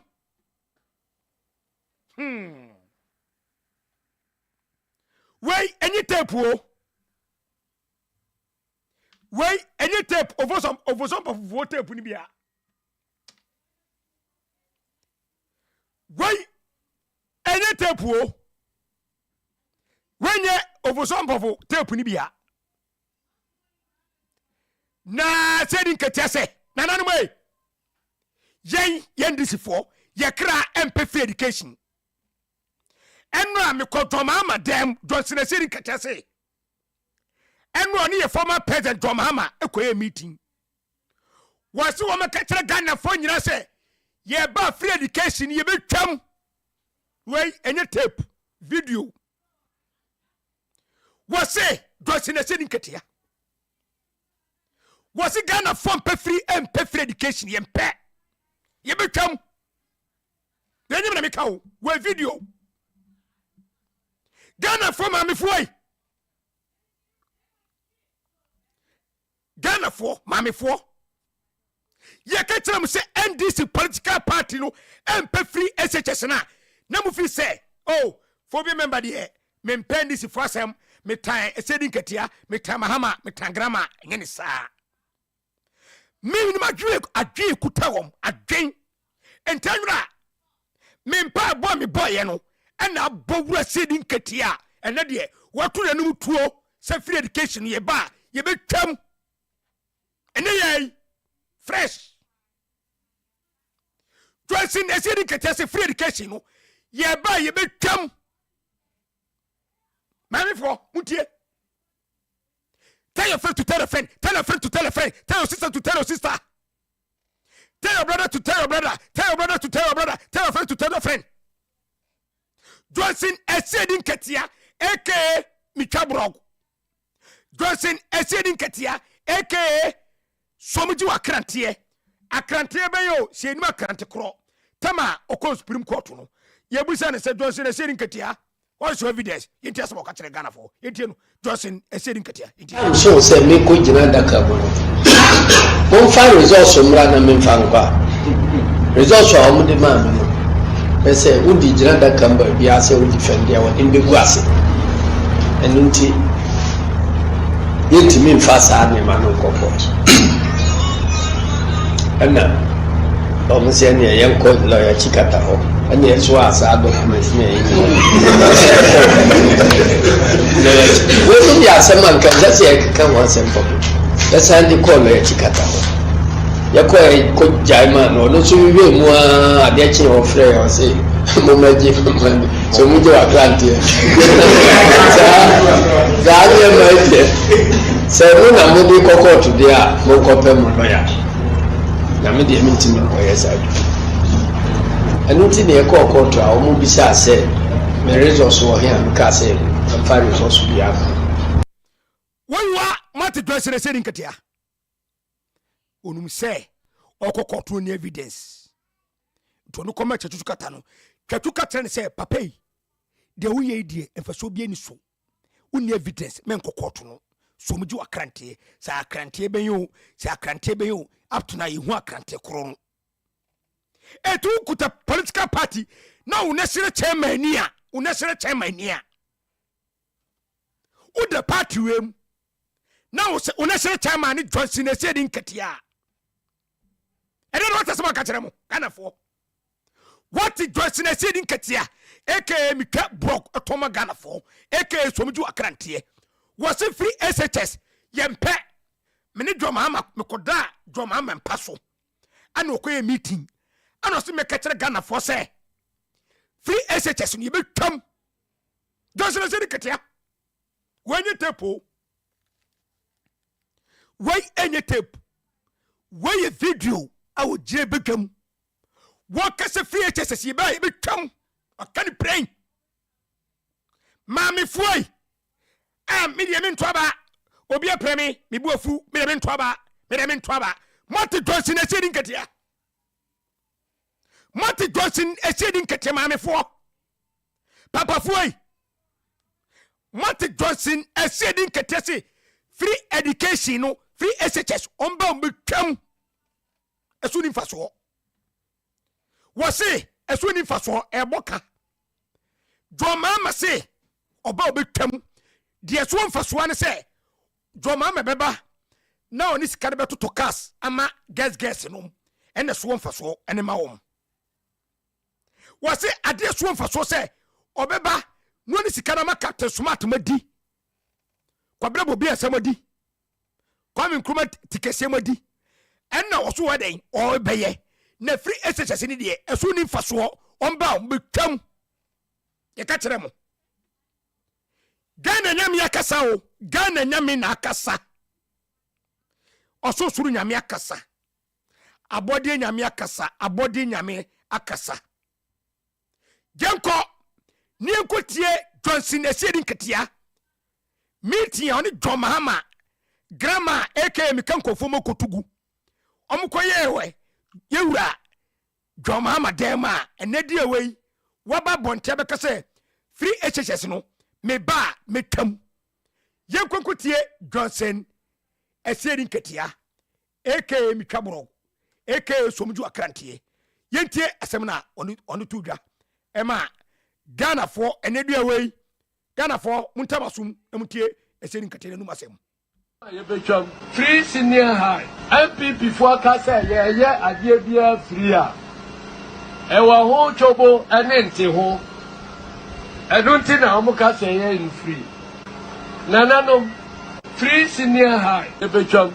yatosu mienu a yebetwam free senior high NPP for kasa ye ade bia free a ewa ho chobo enente ho edunti na omu kasa ye in free nananom free senior high yebetwam yatosu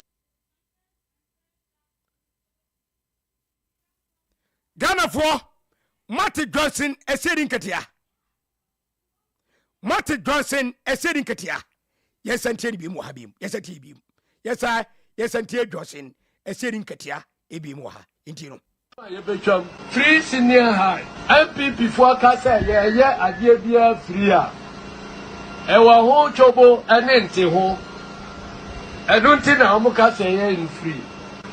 Nananom free senior high yebetwam yatosu mienu a yebetwam free senior high NPP for kasa ye ade bia free a ewa ho chobo enente ho edunti na omu kasa ye in free nananom free senior high yebetwam yatosu a Mami foi munsempa Marty Johnson Asiedu Nketiah aka somju akrantie was free SHS na suni mfaso Omba ombekam wonankasana numo ene da hono Ghana form sempa Johnson Asiedu Nketiah na akasa no was free HSS ombekam esuni mfaso free education no esuni mfaso omba ombekam de esuni mfaso na se yebeto tokas ache guess ni ani biadeda ene kumawood yani biama Christiana Wuni kwa kuma numu ne sa those kind of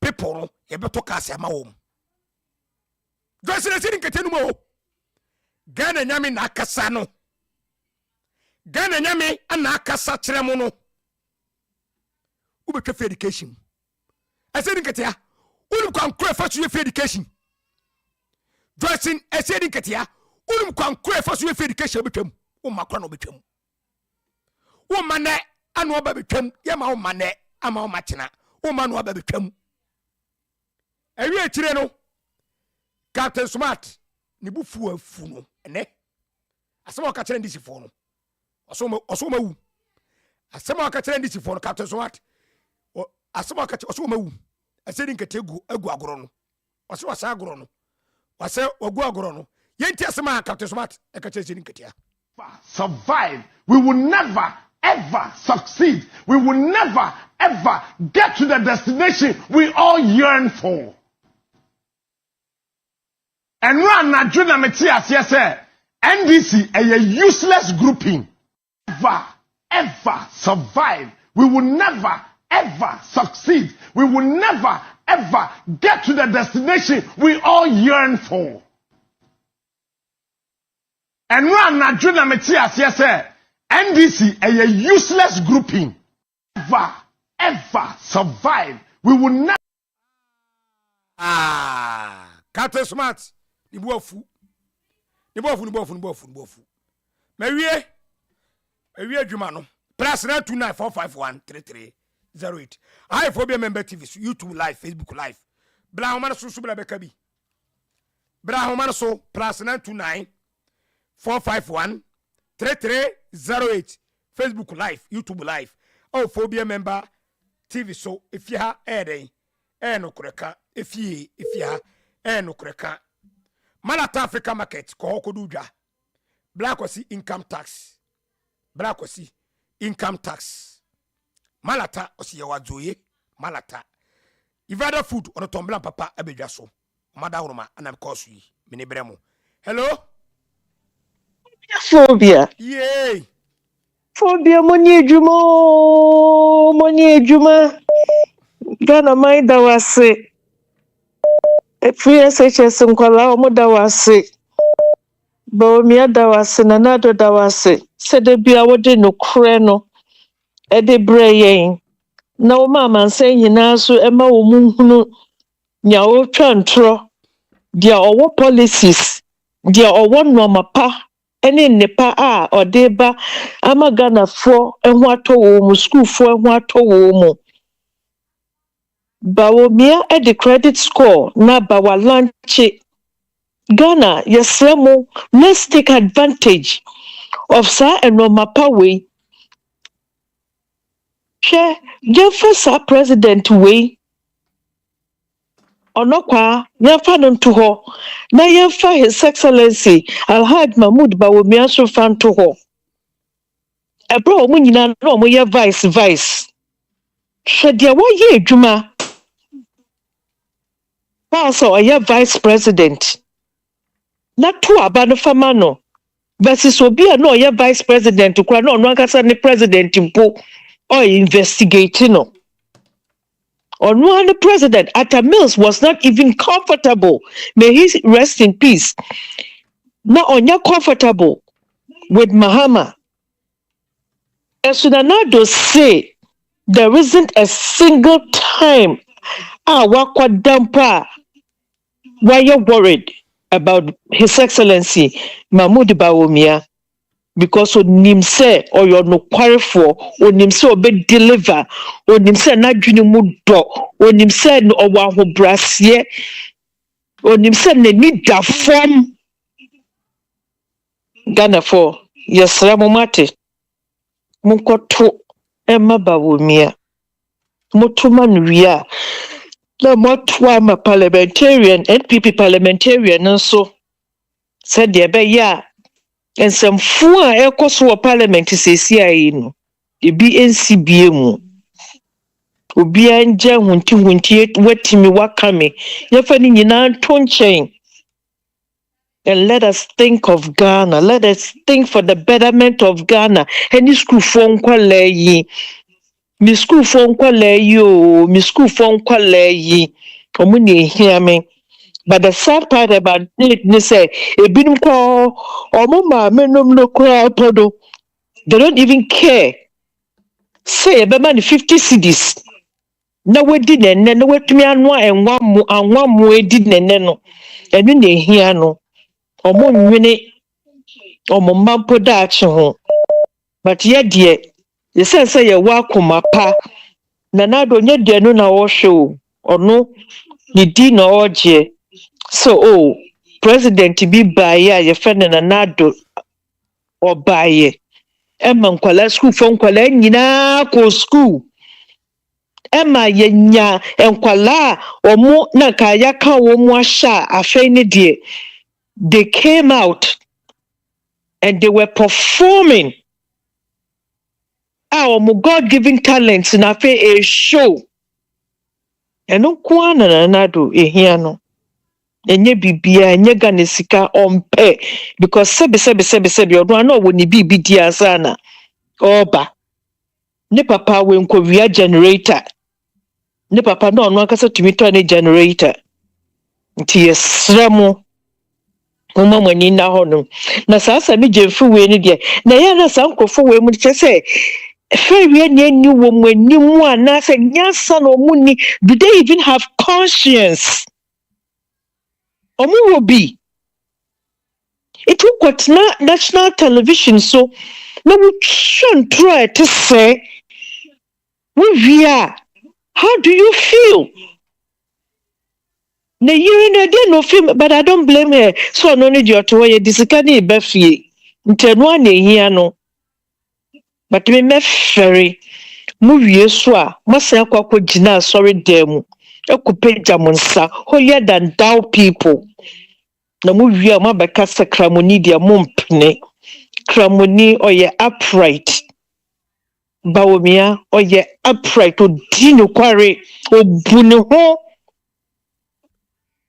ofere ade na obo ahobrase on begina baby enkodi ntrokwa ontumi kwampo nkofie no nkohwe haji akra anim debi ontumi into all the political life in nyina he's been an upright person munkoto no na mukoto no nso a bebre na eba o no maka bawomia enye Ghana no enye African countries na opeso oni wo mo rubbish shoulders so oni wo mo compete o Europe America big countries no world class countries or more established 400 years 500 years no or more and excuse me oni wo mo compete Ebidi number 1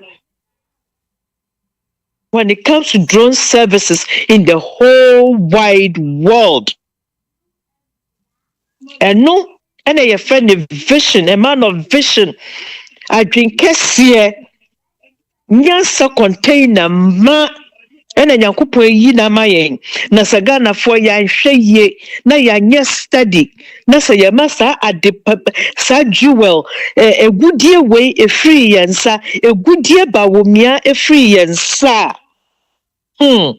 this the next 100 years it yesremo munkoto abapa na yesre NPP fo mukojina baby na ya mo kasanso a Munshamano ene mukasa emujie na abonifo we mu no the omo party ani say she and then they will use your own words against you. A word to the wise is enough. Phobia when nyame ye adwuma me chie busuafo nyina. God bless. God bless you too. Fantastic Miss Bio and attending Kano.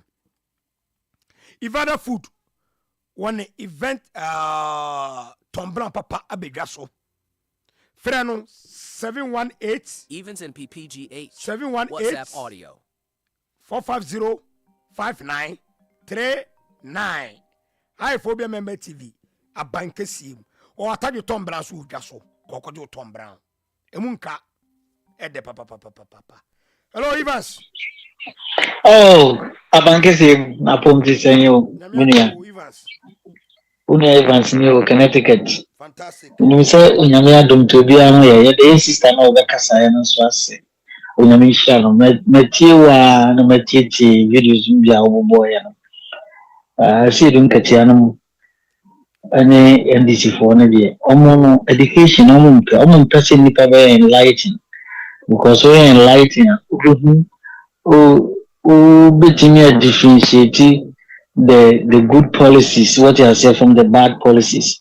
Now, I'm a white make a decision there to about will be free NDC. If you say, yeah, and I papa, Yalfa, and if any Joshua Alabi, a bra on me, your mama, almost pray, friends and flag bearership, no, or Cancei, or say, University Makuma Ghana Hano 76. Na sa University 76 emu young fan say Mubasa, everyone Mubasa 70 year, almost to Aba, Emma MPP. Mubasa 6 and ABA. I stand to be corrected. May paraphrasing, may refer the amount of public university or kind, but me paraphrasing, be an obinima Obana or correct me. So, it was a Adentina, say, Omoya Mofra, Omudi NDC Nechi. Secondary school, Omudi NDC Nechi. But Zomo graduating, Omoko could do public university, and some could do university. What I say, not only someone because so almost broadening on horizon, no say or almost differentiating the difference between good policies and the bad other policies now. No, I'm stick it to NPP. And the free education, and how one grandpa also as if Nketiah some more campaign as say or Cancei and Fonse free education. When we are all starting no diabolical. Free education, NPP for the Aban free and this is almost teachable. So what I say, now free education, yeah, buy you become. Onyamina man and no copper. And ya catch Ghana from day one. So NDC for MP free education. And it won't become swampa. O Chamwa, and as so on Peso become Ghana from some Chamwa. So that be all say, Omo Mosicano, Yamo Yade, Yamo Muntia. No more Omo Munibino, Omo apply. What as not a buying Piamon. And dear Bia Oko apply Biano. A bar, a here for money person, a person any disadvantage. Because my main cat metro, a bank. Me brother was secondary school. Metro common entrance. Minya distinction. It number have scholarship. A free Aban ho. And a number of cocoa scholarship. And also have scholarship. Now only a cyber as a cafona no more club and cranfona no more dokuku. Omon dokuku ni bino. Omon man near the scholarship near the emon. Because cocoa ni no cocoa farmer no. Or apply a dear no or to a trigger what the ethics if you go baby. And Aban can or by applying some of the scholarship number. In the idea by a better to say, after the apply no, what I said the first no more a year friend saying, scholarship secretary, I said no year no. Minister Simba, MP Simba, and Kwana no Munyabi. And this is for free education in Reno. Because can Kwada a way free education. And Kwala Maku free education for the past 8 years. No, I training Kwala Maku 5.6 million. Now, on my near Timua every year, beyond Kwala 100,000 a pass it, and so almost Papa no minimum need be German in Cusco. Now, for all these years, and Kwala 100,000 at Trafia. What kind of society are you creating? What I say? Now, Omandian so I won't fight with education serious. No, so man, go anymore. America couldn't in because of education. Europe couldn't in because of education. Africa, a Brussels say, ye jai, I won't phone jai, say a Gianni bedi, and free education about me a Gianni Diana. Africa ni bia Gianni obedin in now, Benko obedia codin in there. Oh, yeah, Quaman was a quine a bedi. So, it is a nice idea, no. Nay, I'm funny and to my papa. No more control, especially a young for no municipal crowd. One necessary policy, most sorry number 2 Abanamo Bombine. If we say, Minister Bill scored in the Barber school, or the never quite an aqua bridge. And to what would be no, a dear Bakupe and a mousicani, anyone hearing a pet, a education. Adia ba ku na timi mo sikani ba ene ohieni ba etra edan ba ku ana o tra dan ba ku education so ati ase no Nyankopon so oba enipa de education so omumu no wa mo ne say osikani ba enko na me share my name wo video bi akoda bi am say wo ya ba fan bi o ti wi che mo na konda ne kwachi a wa tro exams ewe kura bi ase na ohe papa dan bi akwara ne timu a akwara na pass a wanya prempe college ne papa enya ena o de abeto bloggers bi ani yes, you go on the better troubles at Tontadian to Oyo. Can you imagine? Check and make a school fees, can Ube Groma. No fashion is a kind of Chia and Wabrucha and the Brahmin Chia, and yes, and Ketua. The last time when we Chia, John Mahama time 2016 gave me Chia and India, now 45 million. Can you imagine that for the past 8 years, can hear from my meeting at school? Can hear from can only number 100 million already. Can hear from meeting in school that. So I say, I could not know papa no and pack Ghana for just one. Sika or the back to talk. I could not know when you're my troubles and prior to me, you're man or the back on put. Only you, Nanka Becca, who could your school fees in best at 3,000 Ghana cedis. No, what your boarding fees to best at 2,000 Ghana cedis. No, church, the kicker can only admission fee in account. Obenya, Obi say. O kototo boso to where the name kwato sito de makwarana continue eno na woto nti enye free na what be that well into one pay free education into no ya sragana for ya de ya baby wa hawo ne munti ene ya do che for so ya bra ya tubu for say mom to papa na onyame de ne mamu no so de ni aba ne ka say mo hwere no a because the policies are all you say America have pepe. So what I say, can no nanka owoka obi wo Islam north and now Volta and I say Shefinu baby remote areas na anti-snake vaccine no omunya binti afibia na say enipa ewu every year there is 6,000 every year or why can conform Ghana for in class ewu na 6,000 a year. And the drone by and drone I cover by NDC for a schedule photo near the adeno. Every policy BMPP be implemented the radical with that policies. They are not serious people. What I say, they are not serious people.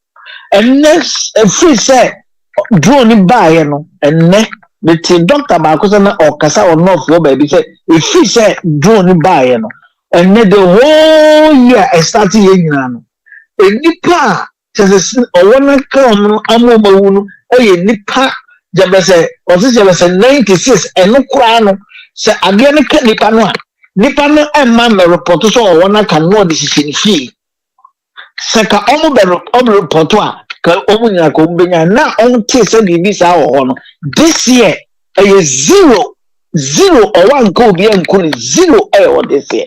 It is a mum pesa onipa we awonyame de ne mayen na mo pe wan jo mama enkoko nkete obi a oba wose obetreni 1 million youth e wo coding said and let me say me nanansa me ninkrofo bi kasa me bank for ninkrofo bi kasa me telephone for enkrofo me no nkasa na India for bo India English ni kura nyamente enso ya form o America for mo high o mo yadwuma o and no be no Dr. Baumia say obey uko Kenya for ewo ho bebre enti adan na yem ma no that kind of opportunity no na ye youth na mo so nya dwuma nye no we train on amoma ye dwuma ye ano say we drop out kura obetini aye ano say we computer na we see won na we timi camera for kakra bi obetini aye say dwuma no na we give dollars what Ghana so na we give dollars egu butu enti no Ghana for no mama ni na ho no madwa Mahama medada mo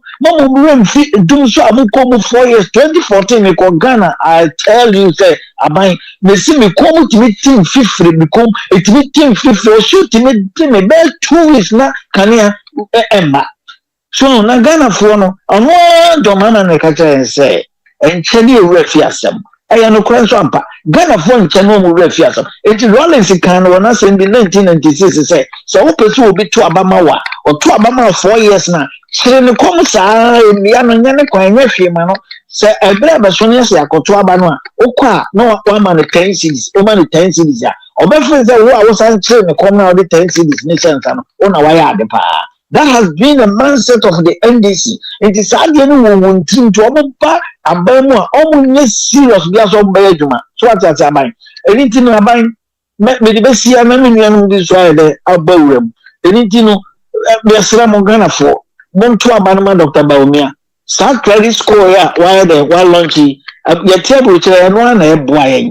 But you have a credit because credit on the buildings are great. And the BNO Kuta cash is a cash is a bottom to the Cotadia, will be a Kuta cat and the Tadia, and would be an away and their mind. Now she's a woman in a way of Abankesiem crack. That's a woman here TV Kesiem as a opa.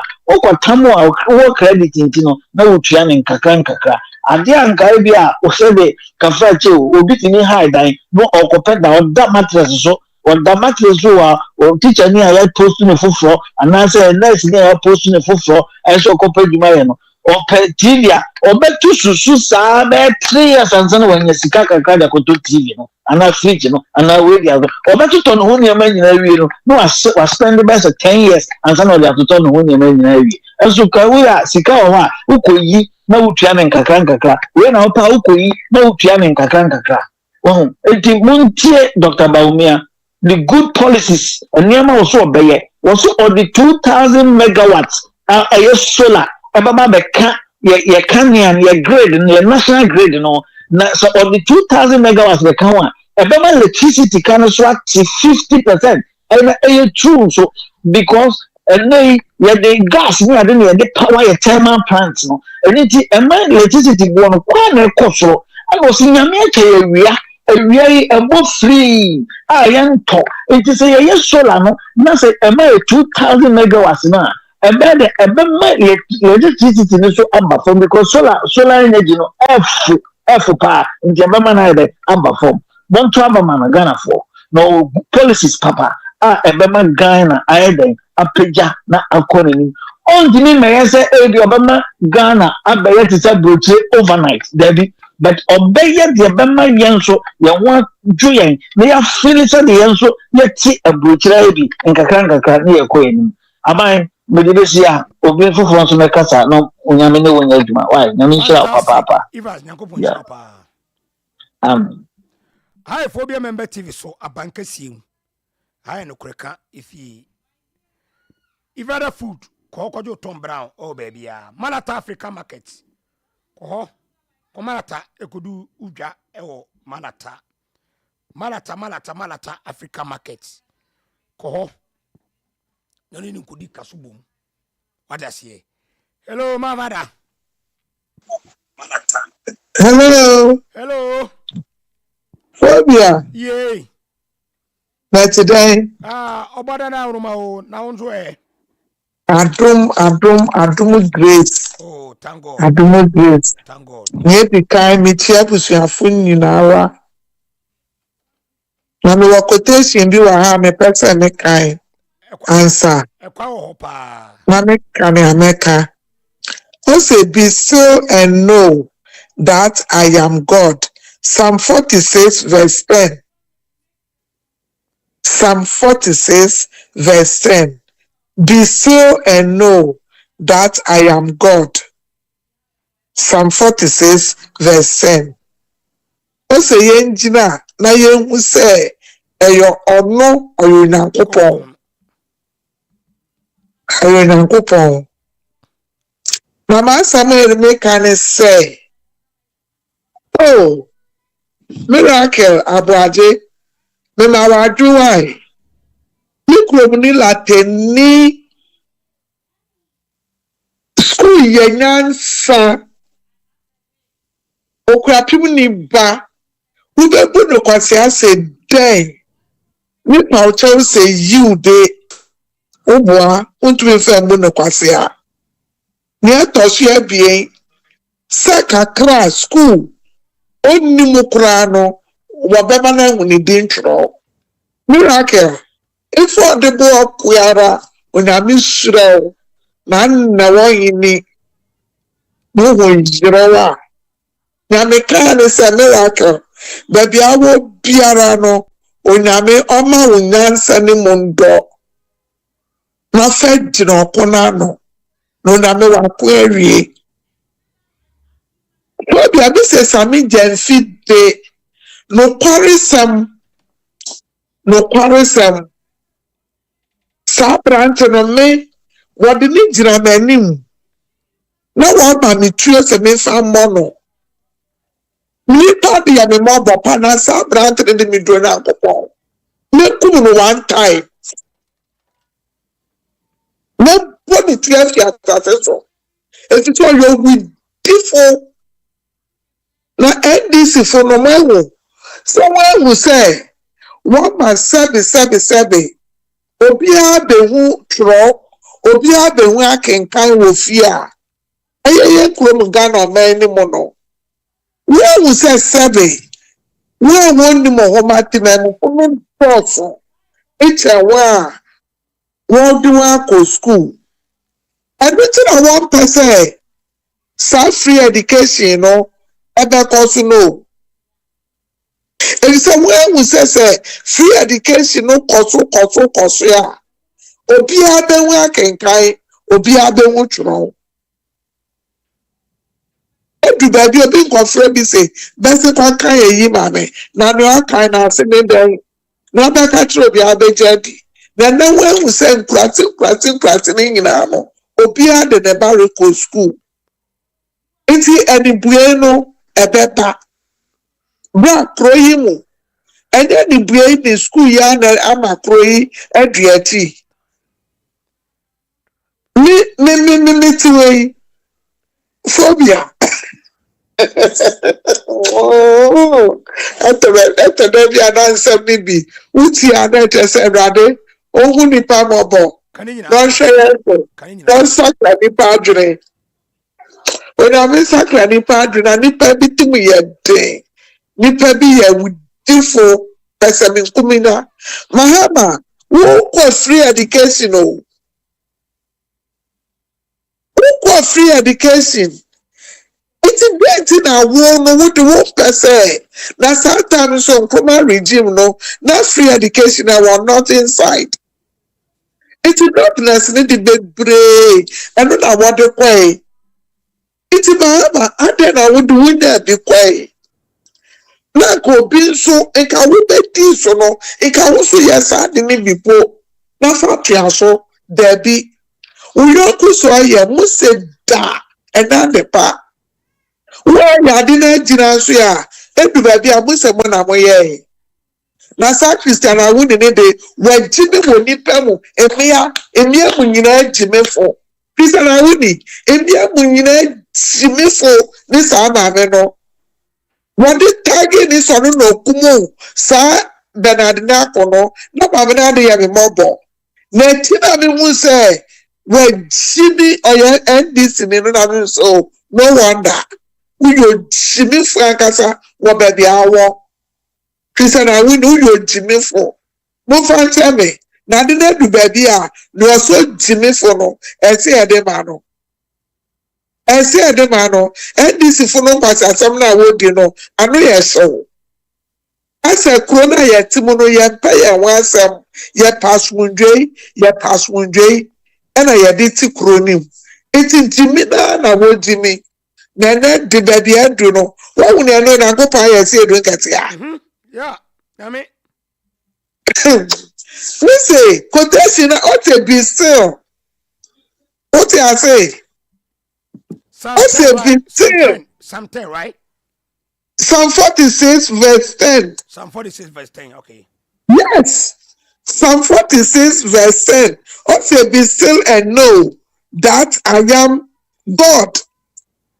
Psalm 46 verse 10. Well, and then she has said, Nketiah, I walk on and go and do a poto. Ogu party, no? Oguno. Ogu so the one who to me for a phobia. Pushima wana sa di debia no pa na watchi obosumos and I watch a biesa kaino. One born and a pair number, one born and a pair number, one farmer, one sister stations, you know. Now one boom and Uncle then we say Croffy, work it out the money. One body, papa, Nankwachi. I'm telling you. Social media, be a tenant, boom, and I'm just like Ghana, Ghana radio stations, you know. NPP radio stations, you know. Now two, one to me, and if one for my one, now one boom, now come assume, now one we are drunk for Nketiah. Can also be a panel Parliamentary say, yeah, last week, say, Monday, and free HHS, and Papa once for it, and then it's kind of you people too, and you are buying sick, and you are buying sick. Oh, for me, I miss it down well. There be a papa who should be and also, so also be Nyamia, can you go on Numasi, and then Uncle Good. And I said in Nketiah now to cry no, and also Phobia. My main cancer went wrong. Papa who should be Papa said that you are Casotio, yaw, China, Chimeno, and Nessa, my friend could see. But I mention Papa need to be honest, minimum. Now, Crawford na phobia. I didn't to me the result to say, or your Bibusiani. or ya home so. Oh, now, this last week in the Papa the bed now. Real man sign Cancei. Free SHS, you know. And yet, the candy is few people to na ya buying sika. And I don't know what the boy was offering, you know. And I mind Bruno, Obetu me a Cancei. Amembu Aban nyinara. Nanadu amembu ne ba obi amembu ne west. And when I say, "Ay, osu beba." Where dey ya ho jaw. Papa, wait, ah. Wait, wankasa wa over pompai. Point bia over fasua Mahama beba. Oh, and then to this extent. To this extent, why? Why? Why now? Why now? Why now? Why now? It is so funny, do you or back where my yang? What's the yang yet? No, Kuno, Name back where my yang. Madam, I say. I mean, sure, pa. Thank you very much. Amen. Amen. My father, I mean, Shiro. Say, on autumn, crana money. Joyce, I said in Nketiah, Yama, I'm over to free education. Why? So we do a current here. Yama, I'm over to free SHS. Why? I Yama mana free SHS. No, about the so we do a current here. Why? Yenny Kokumotini Bohom buying. Mama, one man named Machana. Okay? Say over to free education. Hi, is it in Nketiah? I mean, I am Musa, Nami, and I am Musa Pozumu. Big time. Omo guasi. My dream pon na wo mutirimu no. Nyanko pon na pientem. Ama Ghana for ehu madwene. Na my dream bone na wo mutirimu no. Nyanko pon na pientem. Hwe baomia. Meso tama no ye emuja to da ne maame yem no. Ne nyanko pon akafa no so ba be Ghana mampani 2025. Ghana for 12 amano no be 12 free education so uba betwam for where ubetwam uba betwam ya hwe black was income tax ko faro tax franity 4744727775 ai income tax baby upa faro tax no ani black was ko loko faro tax o why Johnson, a said in Nketiah. Oh, man, will be free education. Okay? Mama, oh, man, will be free education. In your two. And you, for why? Yeah, mamma. I know be trim, so we do a current here. Yeah, mamma, will be trim. Okay? And yet, Ghana for Nyati, share. And yet, papa, ubi trim. Any trim won't. I'll obeba, I'm over trim. I mean, I yamusa. I mean, and I yamusa. She Ghana for a near tip papa. You didn't see. So, oil posumo. Plus 929451308. Hello. Hello, I say. Eminadumo, Macharitiano. Yeah, DJ Aba. Nijan Abano. Onyankupo, the piano, I mean the piano, Yami. The piano. Onyame the piano because every year a young car, a kuna for, a here for. I NDC. Onyankopɔn aboa ma ban ahwɛ wɔn ma efie nwɔtwe nkwala pɔle baako 5.7 million ɛtumi akɔ sukuu yɛ bi free asɛmbɔni biara ma ɔman onyame na ebiepie Asiedu Nketiah o ɛmi deɛ Ghanafoɔ no sɛ ɔmo ahwɛ yie na ɔmo kɔto abafo a ɛsɛ wa ɔmo ara ɛso gye wɔ ɔmo ara yɛne ayɛbɛkɔm na ɛso yɛbɛhu ɛna nsɛ bipa metiaba ebi ɛbɛti pa na bi di yɛ ayɛ mi sɛ ayɛ Ashanti region, Central region, Eastern region, Brahafo region, asɔfofoɔ na fakefoɔ no wɔn mo adu so wɔn mo yɛ nyankopade wɔn mo adu so wɔn mo bɛdu so the kind of wɔgye ami ato Abana market akɛseɛ a ɛwɔ NPP strongholds no wɔn mo fa kɔ pete hɔ wɔn mo kyɛsɛ nyagoro social media yi so meti yɛ bi mu ɔnam sɛ ewurade na sɛ paa John Mahama ɛdiɛ na John Mahama ɔbɛyɛ aba Ghanafoɔ. Kata sɛ asɔfofoɔ no sɛ wɔn ni tumi nsi nyame wae. na asɔfofoɔ no wɔn mo na mo kyerɛ sɛ na wɔn mo ka nyinaa no wɔn mo na esi bi so nyɛ saa. Wɔn mo ni hwee ya wɔn mo ni hwee. wɔn mo na esi bi so a mo bɛyɛ nyankomade abɛdi kyerɛ sɛ obi a ɔbɛyɛ na gye sɛ ɔkɔto ama NPP biara no ɔbɛda ne ato ama yɛn. It will never happen. It will never happen. So Adwempa Kesiem to say, Eddie build of my Munka when I look at Tokwa.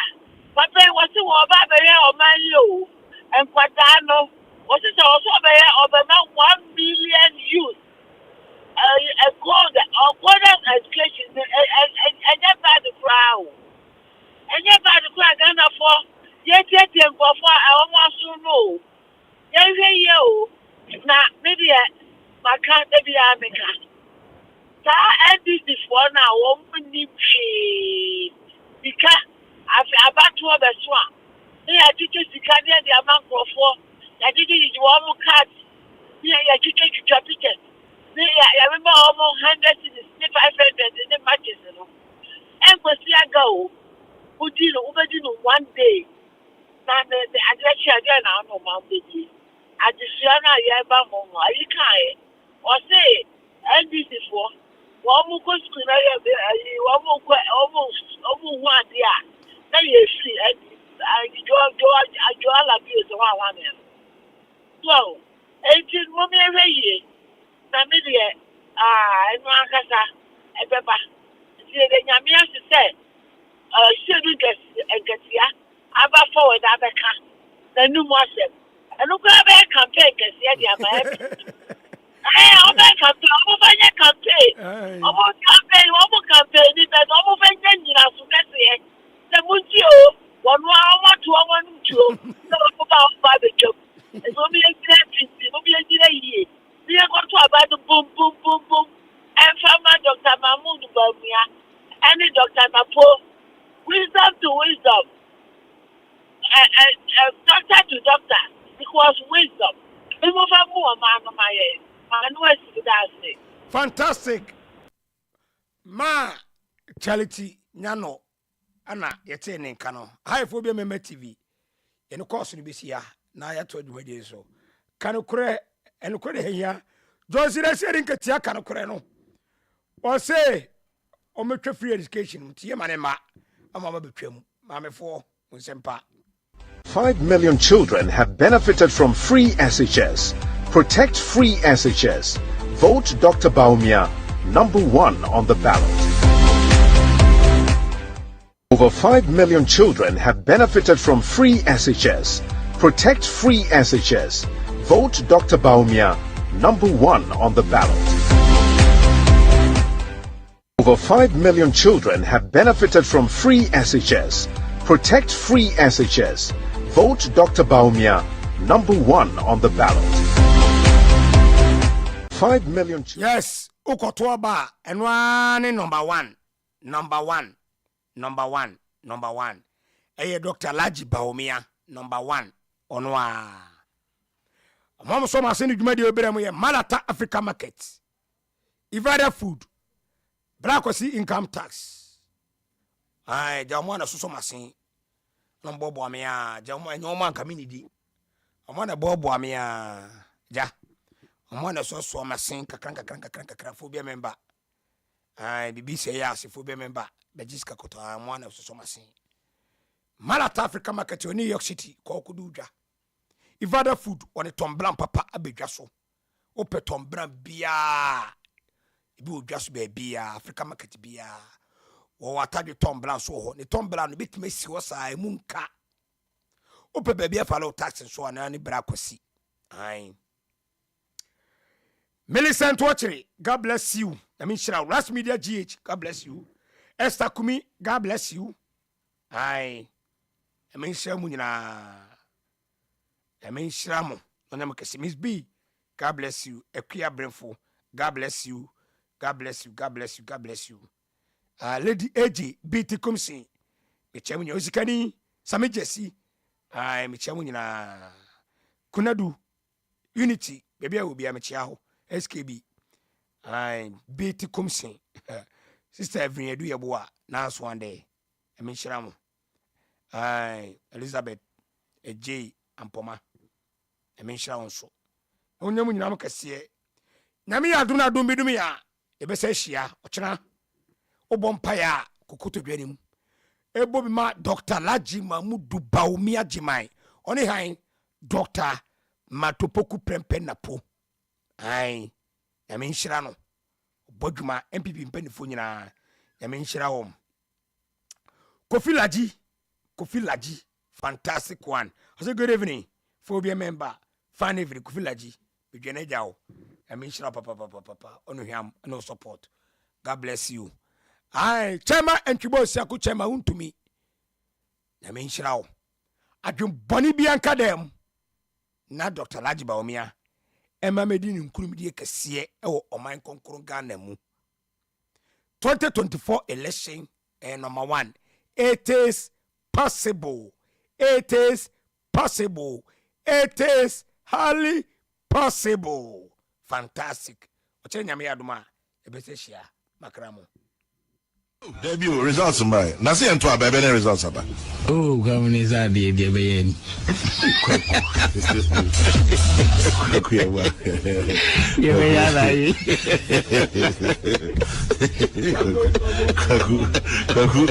Kaku go fama ni biam na ni. Ai dia be ya na yi. Dia be. Ai be ya ko sia da be so ami mi de yu mu tu.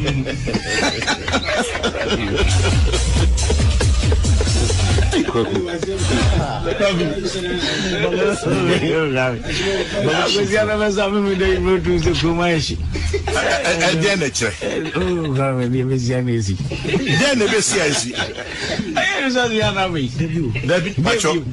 position on the ballot paper. No come say results me bwana. Any results? Any results?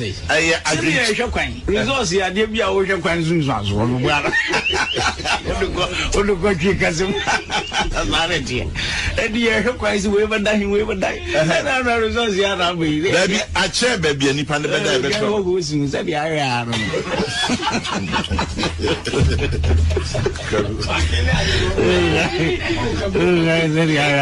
But your results, Miss Rowe. Oh, come here. And your results will change more. You Abankesiem. Yakotua bar. Debi kwa mi nye yokotoaba results wo trading nsunsanso bwana so akoye bibi na ohwe nsunsanso emna yesu ye hwe nsunsanso sade one every kan one na be etinu ni obedi kan wa abato paper no so oh de no anu no gwa mi no baby when je mi ye ni And you see, Judge Review. Hey, Babu, I didn't go as a good year, so it's a guy is so boom good day. Miss Angu Young Quintos is all right. It's all right. It's all right. It's all right. This guy, it's all right. It's all right. It's all right, sir. Good meeting. Babu Kuta today.